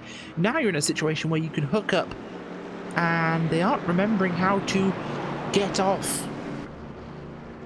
Yeah, and in that case, it was Austin was right on the back bumper of the car pushing. Kyle Manger just drove in front of we may have just lost the 25. He might have just lost a screen there, Rachel. He just cut across my picture. Yeah, he's gone back to pit road. That car just turned dead left. Yeah, I think that might have been picture gone. Unfortunate there for him, as he now has to return to pit road and will continue from this point, but it's one of those races, isn't it, tonight? Yep, full moon's out once again, and it always seems to happen. We go to Daytona in the nighttime, so go figure, I guess. But yep, Kyle Manger out, and that looked like equipment failure for him. So unfortunately, could have been a decent run there for Kyle. Is going to have to go in into the drop menu there for that one, and he'll want to forget about tonight. Especially with that. So he'll drop back to round about the 25th area on the standings. Another car that's pulled off the racetracks, the 97 of Jason Altman's no one behind the wheel of that car. You got Rodney Wofford, Dan Harrington still on pit road, as well as cars, I believe, getting damage repaired. Joshua Schwartz, Victor Bartlett, and Josh Hanner all out of this race, as well as we just saw Kyle Manger. So it's unfortunate, Rachel. I've had it happen to me, and I've had it happen to me in a pack going into turn number 1 here. So I can't say that was the worst situation, because I've been in worse, but it's still unfortunate. Oh, it's massively unfortunate, but there's not much else they could do in these situations when it does happen, is that they are now simply passengers. But there's a lot you can do to avoid getting into that position to start with, and that's something these guys need to remember. Yeah, and it's still plenty of racing left to go in the season, so still plenty of opportunities for Manger to get himself into this championship fight. And I think the biggest missing piece of the puzzle has been Seth the Merchant, because he's usually a teammate to Manger, and Seth, of course, he's still in the league, still runs with these guys, but taking a couple weeks off. He'll be racing on RSR, on the RSR side of things with them. So still a member here, but I think he sat back and watched the truck race tonight. So that's probably what he's up to, as is, I believe, several drivers. I think Mike Schultz doing the same thing as well. So a couple drivers off the racetrack in the motor home, I guess, as it were, Rachel, watching the trucks race. That's one way of putting it. Back in the truck, or perhaps just taking a break from crazy. Hey, breaks from crazy are always a good thing. I don't know, I find staying crazy just helps you pretend it's normal. Yeah, that is fair, but since maybe that's too much of an insight into me than people would like. Since we are struggling a little bit, I can bring up one other topic to talk about here as the lights go out. We got another pace lap here to go. Spencer Preet, Richard Reagan Jr., Travis Brown, Harry Tiller, Michael Cozy Jr. are going to be your top 5 at the line. Rachel, you hit a milestone. I guess I did. 50,000 subscribers, bigger than most of the channels that even cover the sim. Yeah, it's an unusual situation for me, honestly. It's not one I ever thought I'd be in. I'm humbled by the whole thing, to be honest. It wasn't expected, and it's not something that, honestly, I ever envisaged. I never thought it would happen. I didn't even have a goal in mind, you know? It was just I'd like to try my hand at YouTube, and it apparently worked. And like I say, it's not very big. It's not at all remotely big. It's kind of small these days, but it's still a huge milestone, and one that I'm honestly so thankful to have achieved, and thankful to all the people that are with me for it. Yeah, it's definitely been awesome to see both, you know, being involved a little bit that I have. There's an Elite Dangerous video that might have happened. Yeah, we didn't want it to, yeah. But no, it's definitely been awesome to see you be able to go to that next level here on YouTube. And we're still small on these side of things, so just don't forget us little people here when you make it to the million subscriber mark. You know what? One thing I will say is that sim racing has always been a huge thing for me, and getting the chance to actually call these races and to work with people like RaceSpot and LSRTV has been a massive thing for me. It's a passion for me. It's where I got my start.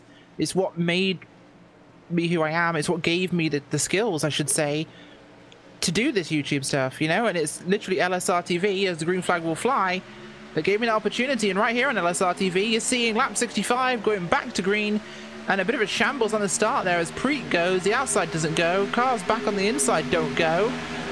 I think they were all busy talking about other things too. That was weird. Reagan actually gets a fantastic restart, but it initially didn't look like he got the whole shot. But not a lot of help for Preet going up through the gears there that time from Travis Brown or Cozy. I think a little bit afraid of hitting the rear bumper too much and spin those cars out, which honestly I don't blame him after seeing this. So single file starting to form down on the bottom side. You see Richard Reagan Jr., the sole car on the top side, the 31 of Jake Champion. Looking like a parachute's out the back of that car. He's not able to get a whole lot done on the top side with help from Basilia and Berger, so not sure what's going on with the 31. And now he's starting to come back and looking to the outside this time. And yeah, he's just going to jump on a line here, Rachel. So I think 31 might have some power issues there. Maybe got the motor a little bit dinged up in that accident and not quite has the same speed. Yeah, you see that car way out of the draft there. Jake Champion, massive issues for that car. Yeah, not at all good for him as he finds himself in a position that's really going to cost him. But look at the front here. It's a little bit higgledy-piggledy. It's almost like these guys have forgotten how to draft it. Cozy getting a little bit sideways there. Bit of a push from Josh Ball. An unaligned hookup again. Getting a car loose. These guys need to stop doing that. But, well, they're going to make it through for now. Reagan Jr. on the outside with Basilia and Berger, as they're going to keep going for as long as they can in this situation. Lap 67 here, let's see, on to 68. And, wow, Reagan's actually pushing it pretty well on his outside there. Travis Brown up in second, Harry Tiller there back in third in the inside line. Coop's in a competitive position here as we'll have a look at the cars that are actually officially out of this race. Josh Hanna, Richard Bartlett, Joshua Schwartz, Jason Altmans, Rodney Wofford, Dan Harrington, Kyle Manger all out. Dan Harrington's actually back out. He's 8 laps down, but he's very, very badly damaged. So I think he's just trying to get points here in that modified of a machine. Brian Kuzman's 2 laps down, but still running. 73 is also about to go lap down, I guess. This lap he's damaged. Rod Flag also damaged. Glenn Hedrick also damaged.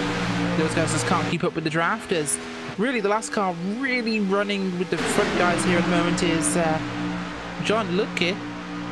He's back in 17th. Ludke, he's back in 17th place. There's little pods of cars, but it's really up towards the front that you have a bit of a contest going on, and Reagan Jr. leading.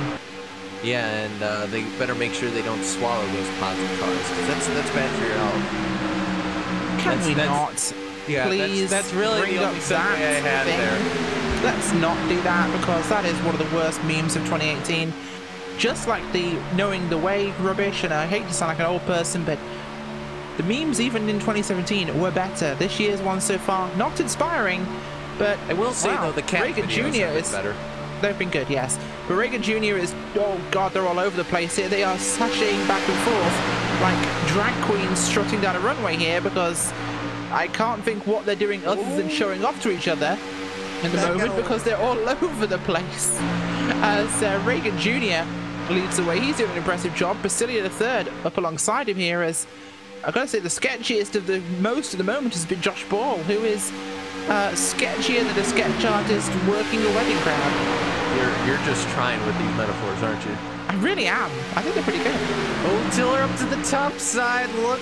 Yep, no, we're good there. But the 69, the 48, and the 12, that group of 3 cars has been all over the place.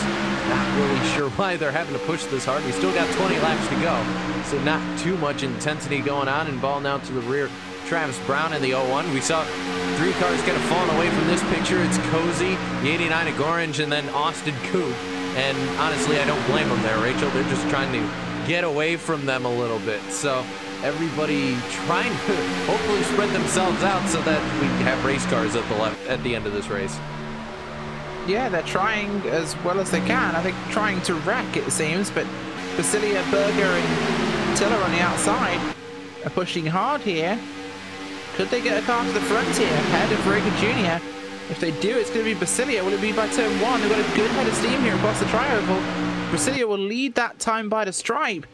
On to 72 here, and not going to get clear this time, but if they can keep the momentum up, then they've got a real chance to get him ahead of the backstretch if they can keep this run going. Yeah, it's a good run for Reagan out of the corner, and I will say Basilia has been absolutely flying on the top side with only 3 cars helping, but now more are going to go the top side. You got Ball and his contingent of drivers up there trying to make things happen, and Basilia going to drop to the inside now, so a little bit of a coup d'etat on the top side, and as a result, Basilia going to steal the lead away from Richard Reagan Jr. as we come 18 laps to go at the line.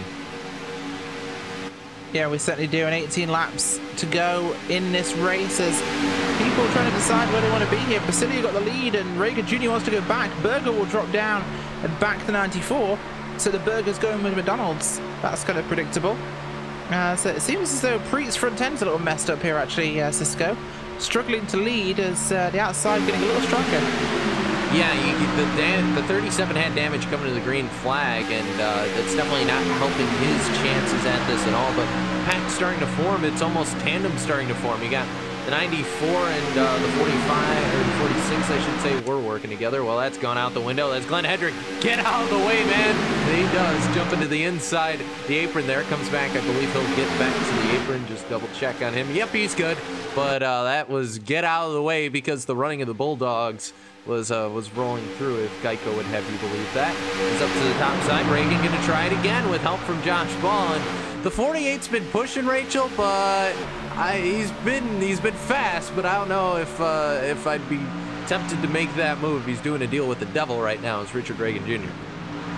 Yeah, he kind of is at the moment, and Richard Reagan Jr. is working his behind off here as Ball up to second place as well.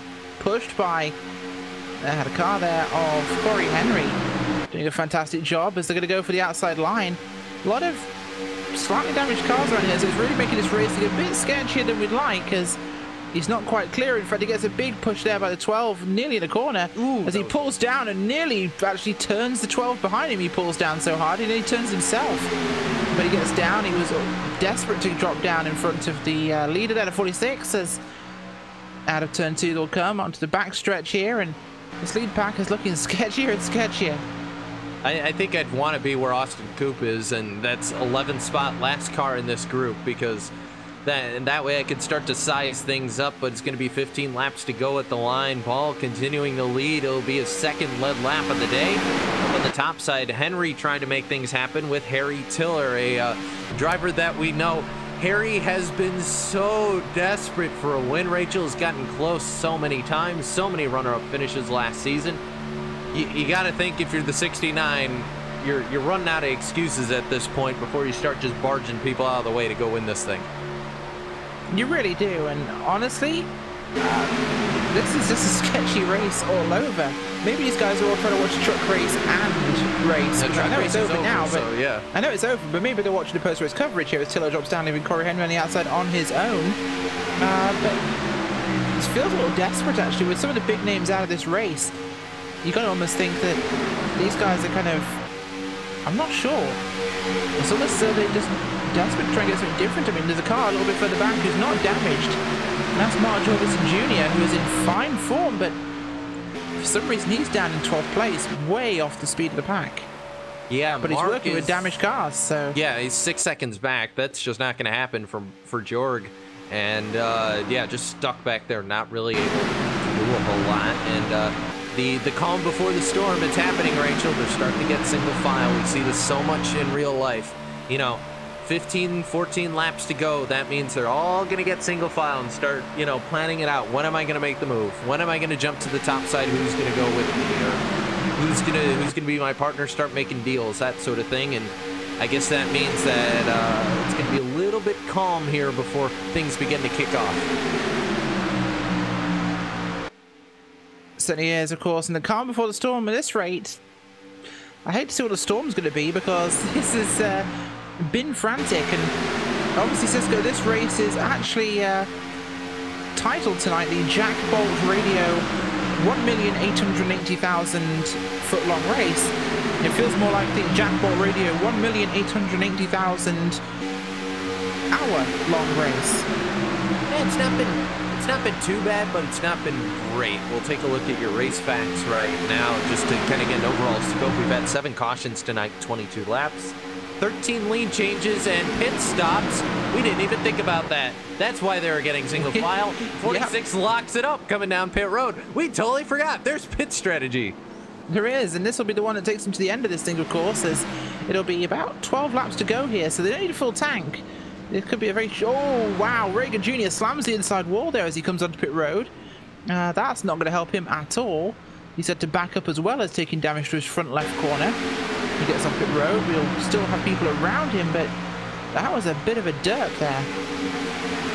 Yeah, that was not a good move. But first group into pit road, and now watching the second group. Ball, Vasilia, Berger, and Henry. Do they all make the run into pit road this time? Survey says no, sir. They're going to stay out. So 11 laps to go at this line, and they should have to pit here, I do believe. So the strategy call by Ball and the rest of the drivers up there, that's the I think that's the wine and cheese section, because a lot of old veterans in this group, a lot of guys who've been around since the beginning of Superspeedway Cup back in the old days, all together now. Ball, Vasilia, Berger, Henry, plenty of championships between them. And oh, by the way, Austin Coop as well, who is one of the invaders from last season.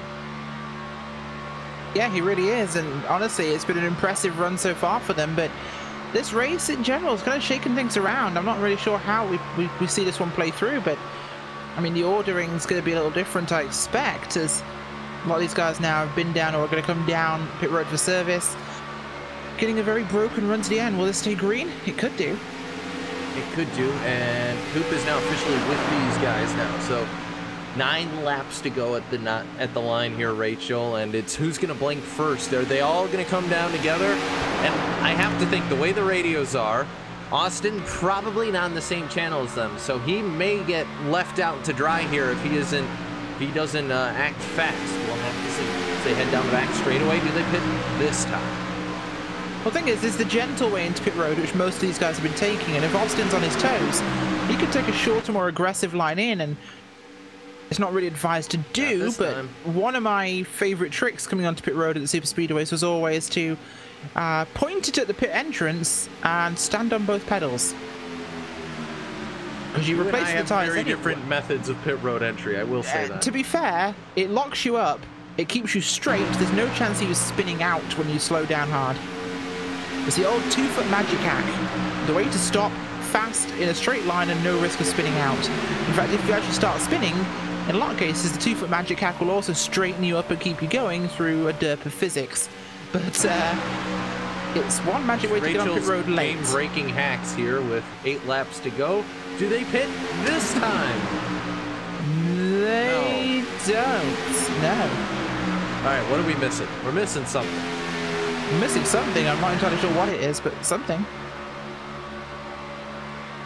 They gotta pit though, because I don't think any of them came. They all came down together after that last caution, Rachel, because so much of the field was involved. So you have to think they have to pit. Absolutely, and well, right now they're not doing, but at the same time, it could happen very, very shortly for us. So these guys have got to keep their minds open. We'll have to see. Into turn 3 this time. And they're all staying single file. That's my other thing that's leading me to believe they still have to pit. So through 3 and 4 this time, Coop's starting to lose them a little bit. Yep, here we go. Josh Ball's going to come down. Coop going to go with him. And Basilia, Berger, and Henry going to stab the old veteran in the back. And Josh Ball and Austin Coop, you're only 2. Funnily enough, the 2 commentators out of that group who come down pit road. Josh, formerly the commentary box for this series. But the top 3 continue to stay out. Basilia, Berger, and Henry. You have to think they're going to have to come down pit road as well, probably this time by. You got Mark Jorgensen still out there with Corey Smith, Scott Warren, John Ludke.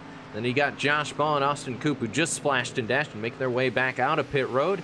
Then you see that group: Harry Tiller, Spencer Preet, Travis Brown, Richard Reagan Jr. That could be also Michael Cozy Jr. as we get a little bit of shenanigans going on over there. We'll just ignore we saw that. 6 laps to go at the line. The time's ticking, Rachel. It certainly is ticking, and well, you know, right now it's not the worst decision for Coop and for Reagan Jr. to come down a little bit earlier. They could a little bit further back. Be perfect here. Look at they could be right. Oh, there goes will Reagan. Come because there's a caution for us as Reagan gets turned by a ridiculous move by, I don't even know what to call that, because Preet comes down trying to catch the draft and comes down far too soon and just pit maneuvers Reagan into the safety barrier. And well, this is going to put us in this bus stop. This will put us in a green-white checker situation for this thing because, well, that happened. Well, to be blunt, we saw issues going through the trial on the camera where there was one car ghosting through another, which is never good, and Preet's been having a little bit of issues all night. So that could have been where this stemmed from as we look overhead. Survey, oh no, he just turned out. He thought he was clear. Never mind. I thought that was going to be a connection issue thing, but no, Preet just turned dead left. So, I got nothing. Yep. That, ladies and gentlemen, is not how you NASCAR.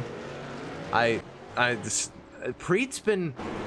This doesn't feel like this is the first time this has happened. I think we got to get Preet like a louder spotter or someone, or hire Earl Barbin to come in and spot for him, because it feels like this has been kind of a reoccurring issue.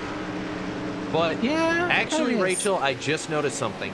These guys haven't caught the pace car yet. If they haven't caught the pace car here, I think pit road has to be open this time if they're going to get back going green flag.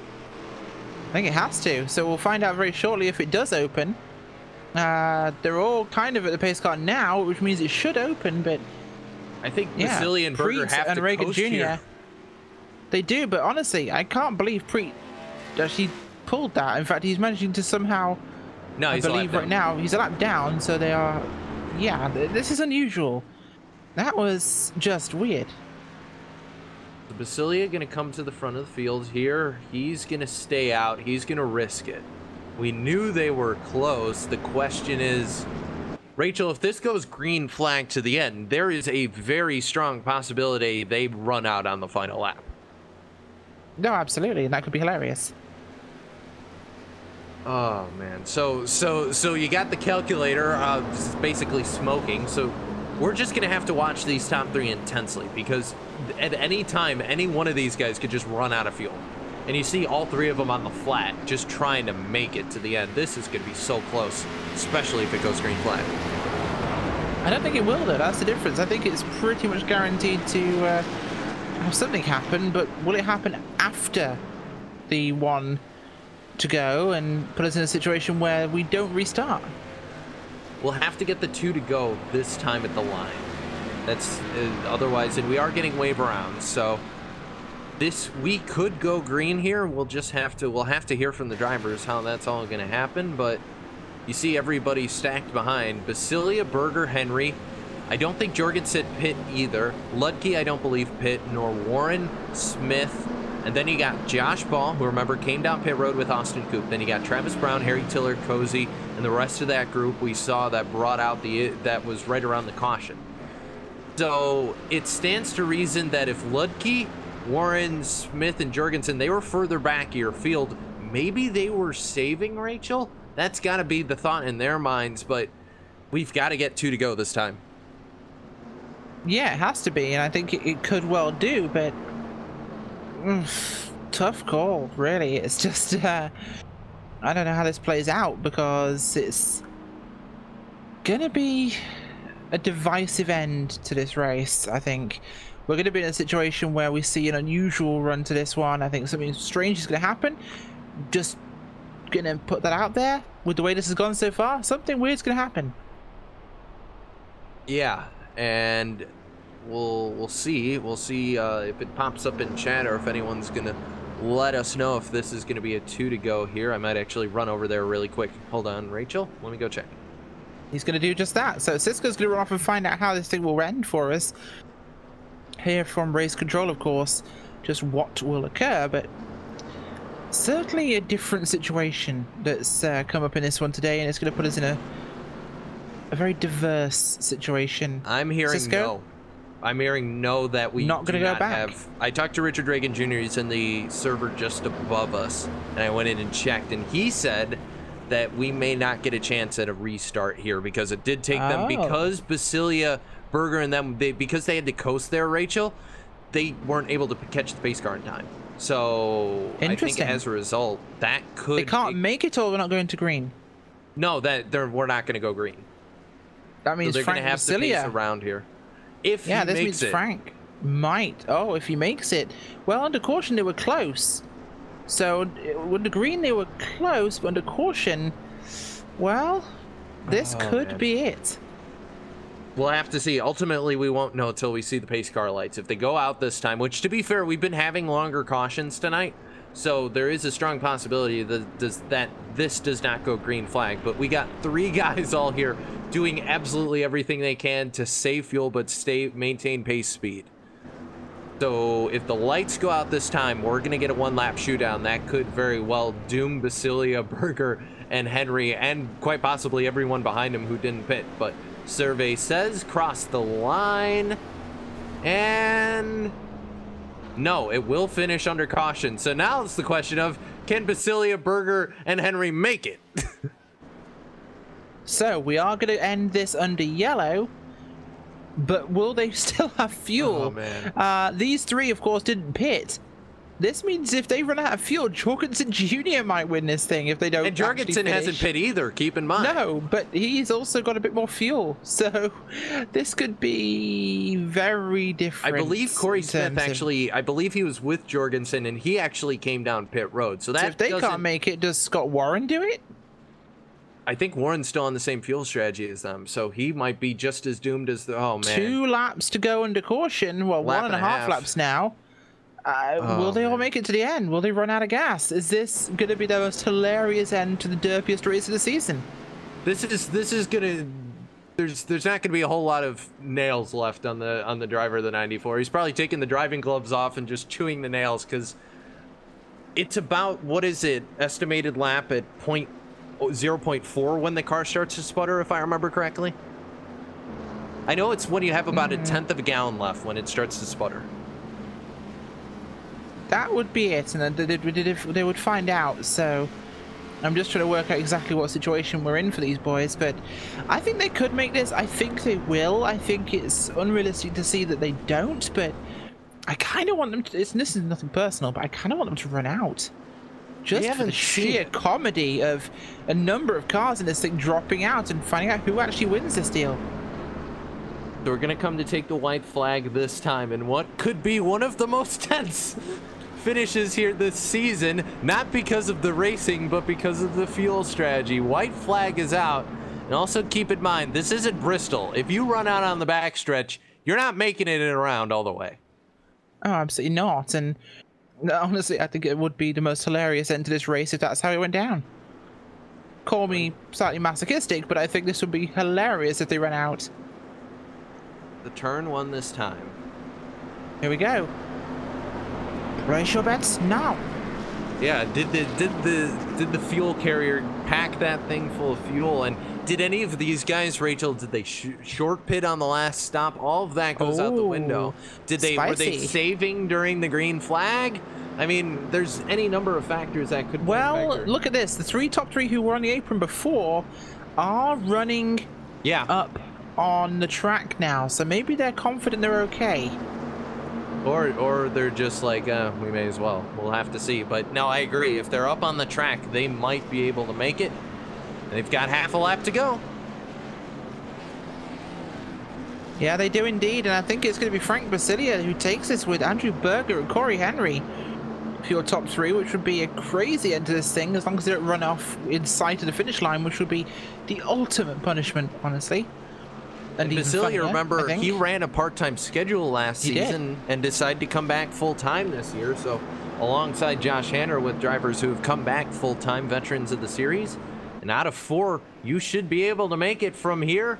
See him shut off the motor. It's yep, no, he's going to be good to go. Basilia is going to coast to the end of this thing. He is. He will make it. Frank Basilia III is going to make it back now, no matter what happens. Frank Basilia III takes a win at Daytona here in round number 6, and it's Andrew Berger, Corey Henry joining him for the top 3 as the fireworks go off. Not sure that was a fireworks-worthy finish, but what a race this go. And just like that, Basilia, I mean, you can't cut it much closer than that on fuel. And we'll see how much he has left. He's in 4th right now, just trying to make it. He might be, no, car's still underpowered, at least what we're showing. No, he actually may be out of fuel right now. I'm not sure. I think a couple of them are, but well, that was it, Cisco. We're going to go through our post-race results here as we get ready for our post-race interviews. Yep, and just going to bring it up and cue the music as these guys head around to the front stretch to do whatever kind of donuts they can before they run out of gas. I think Frank's out now. He's being pushed by Wofford, but Frank Basilia III takes the win here at Daytona. Andrew Berger, Corey Henry, Mark Jorgensen Jr., and Scott Warren, your top 5, with John Ludke, Josh Ball, Austin Coop, Harry Tiller, and Michael Cozy Jr. Yeah, and then finishing 11th is going to be Travis Brown. Joseph Gordon's going to finish 12th as Basilia gets spun around by off the bumper of Wolford. Then you got Paul Simon Payne in 13th. 14th is going to go to Corey Smith. Richard Reagan Jr. 15th. 16th to Ron Flagg. 17th to Spencer Free. 18th to Glenn Hendrick. 19th to Brandon Montsevice. And rounding out your top 20, it's Jake Champion. Certainly is. And of the non-finishers, Brendan Glasser, Dan Harrington, Rodney Wofford, Kyle Manger, Jason Altmans, Joshua Schwartz, Victor Bartlett, and Josh Hanna. Although Rodney Wofford came back out the track and did a number of laps, so he moved up a couple of spots here, he's 15 laps down, so not a great run from him, but that is your post-race results here, folks. We're going to step away for a brief moment, and we'll be back with post-race interviews, and we'll get to hear about it from the driver's side in this thing, because I really want to find out.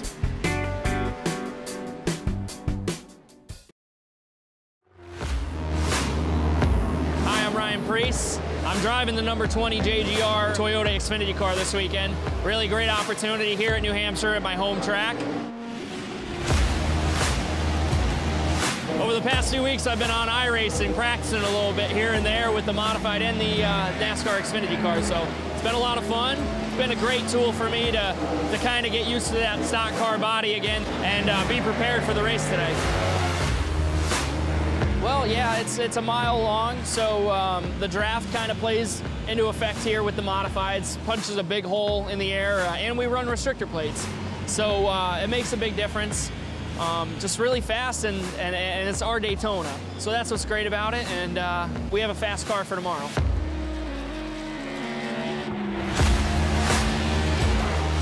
I think the biggest thing is they're heavier cars. The tire's a lot different, and the way you go about setting them up's a lot different. They use all 4 tires more than a modified, where we typically drive off the right rear, you know, so. Well, actually, it's funny. I raced NASCAR race in 2003 before iRacing came about, and then when iRacing came about, my friend Kevin Iannarelli, who works at iRacing, kind of told me, hey man, you need to switch over to this. And when I did, I was like, oh my God, this is like real life. So I started using it as a tool of mine to really prepare for modified races, whether it was Stafford or Thompson or Loudon, Bristol. And then obviously the Xfinity Series last year, going to road courses, trying to get laps, and use it as a tool that can get me as prepared as I could be without actually doing it. So it's been great.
Welcome back to post-race coverage here on LSRTV, and well, we're gonna have a chance now to chat to the man himself, Frank Basile.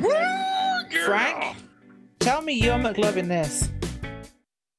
Oh man, we're on a broadcast. Your sponsor, we're making the joke, so congratulations. Well, I have to keep it like PG-13, here, right? yes. Yeah.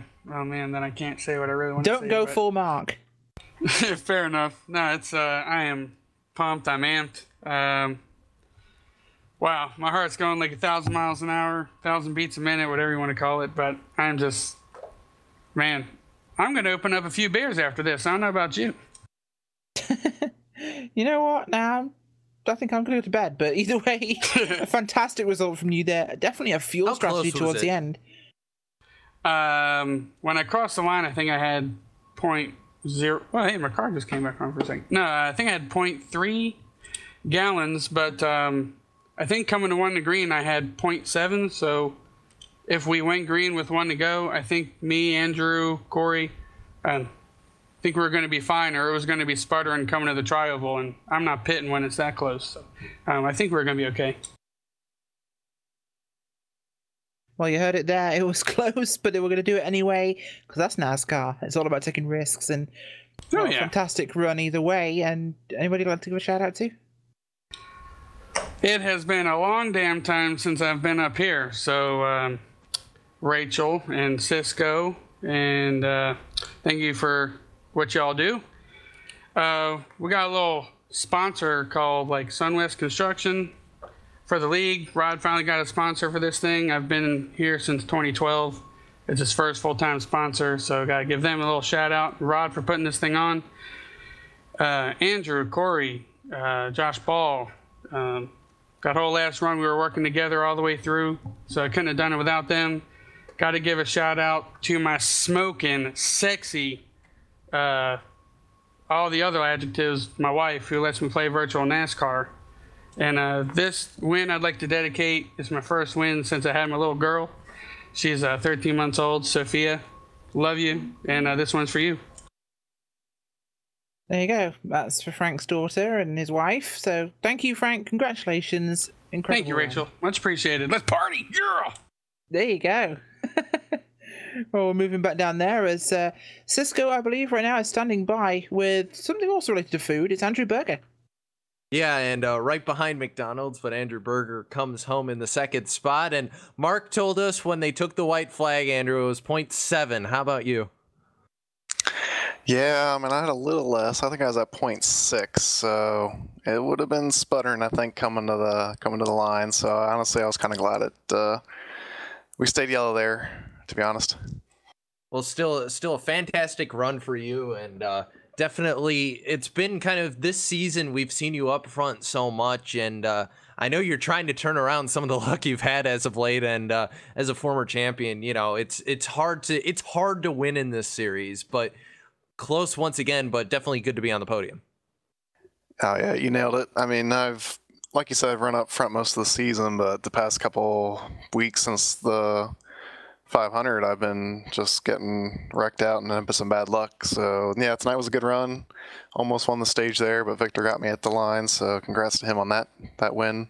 But yeah, here at the end, I was just trying to salvage something. So it was nice to have a nice top 5 finish and nice to see Frank get a victory. Well, Andrew, sponsor shout outs, everybody you got to say hello to out there in YouTube land.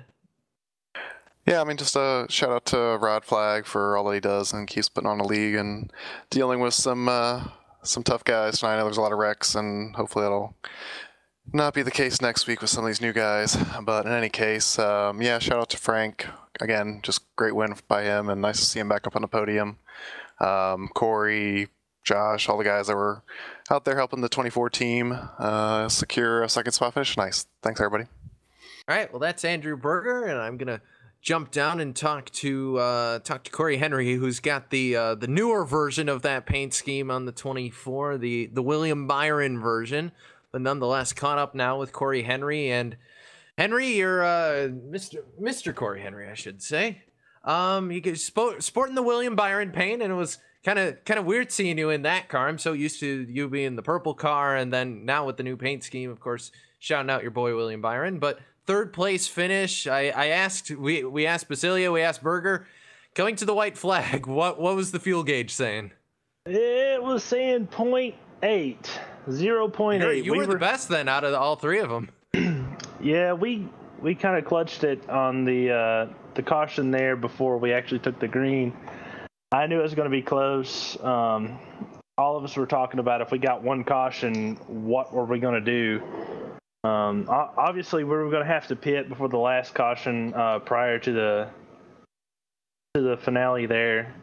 We were going to have to come in and do a top off. We were all going to top off 1.7 and hopefully come out in front of the pack. And the way everything worked out, it worked out in our favor. We had Josh Ball in the 48, me in the 12, Andrew in the 24, and Frank in the 94. We all were sticking together pretty much the entire night. If you go back through the broadcast, it was 1, 2, 3, 4. Whether we're on the bottom, on the top, we kind of just stuck together. And unfortunately, Josh had to pull off and top off because he was a little bit short of fuel. And me, Frank, and Andrew were just going to stick with it no matter what. And obviously, if we were going to get close, we were going to have to pit. But once that final caution came out, it went full clutch, hit the ignition, just let everything coast, and hopefully get to the end. And I think we would have been good if we got that one lap restart. Unfortunately, something further back in the pack happened, and we weren't able to get that restart. And it just ended up working out to where we could get a 1, 2, 3 finish, and pretty good night for everybody. Yeah, it was a throwback seeing you four up there all working together, especially seeing Josh and Frank, up at the front of the field and doing their thing. That was pretty awesome to see. But Corey, sponsors, shout outs, everybody you got to say hello to out there. Yeah, like you said earlier, we're supporting Willie Byron. We call him Lil Willie. We're supporting William Byron this season in the Cup Series. I'm glad he got moved up. It's awesome to see. I actually was able to work on his pit crew at Hickory back when he was with the junior late model program. Him and Josh Berry were been pretty kind of close. So I'm tickled to see William Byron get the chance in the Cup Series this year. So we're out supporting him and Rod Carr this year. And just got to give a shout out to Frank and Andrew and Josh. We stuck together all night and kind of talked through pit strategy and whatnot and helped each other. And in the end, it ended up working out. We got a 1, 2, 3 finish, and we'll take the points and hopefully continue up through this season. We missed a whole lot of last season because we had to work a lot of night shift a lot of last season, so I wasn't able to come out on Friday nights and do what we do and have fun. So glad to be back. Got to thank Rod for letting me come back this season and have some fun racing these new guys that we've got coming into the league. And Cisco, you and Rachel are doing a great job so far, providing a broadcast each week that I'm sure we'll go back and watch week in and week out. That's Corey Henry, finishes third here at Daytona. Corey, congratulations, and we'll see you next week. We'll see you. Thank you. I think that'll do it, Rachel, so we'll send things back up to the booth. Final thoughts, and cue that music. We certainly will. Well, it was an unusual race here tonight, and, well, we had an unusual end. But we had a new winner this season, a new driver who locked into your chase. Of course, you can find out what happens next week, but it won't be me there. Cisco and the rest of the LSRTV crew will be bringing you all the action next week from the Superspeedway Cup Series when we head to Talladega. Things are just going to step up a gear, aren't they? It's going to be great. Stay tuned and we'll see you then. Good night.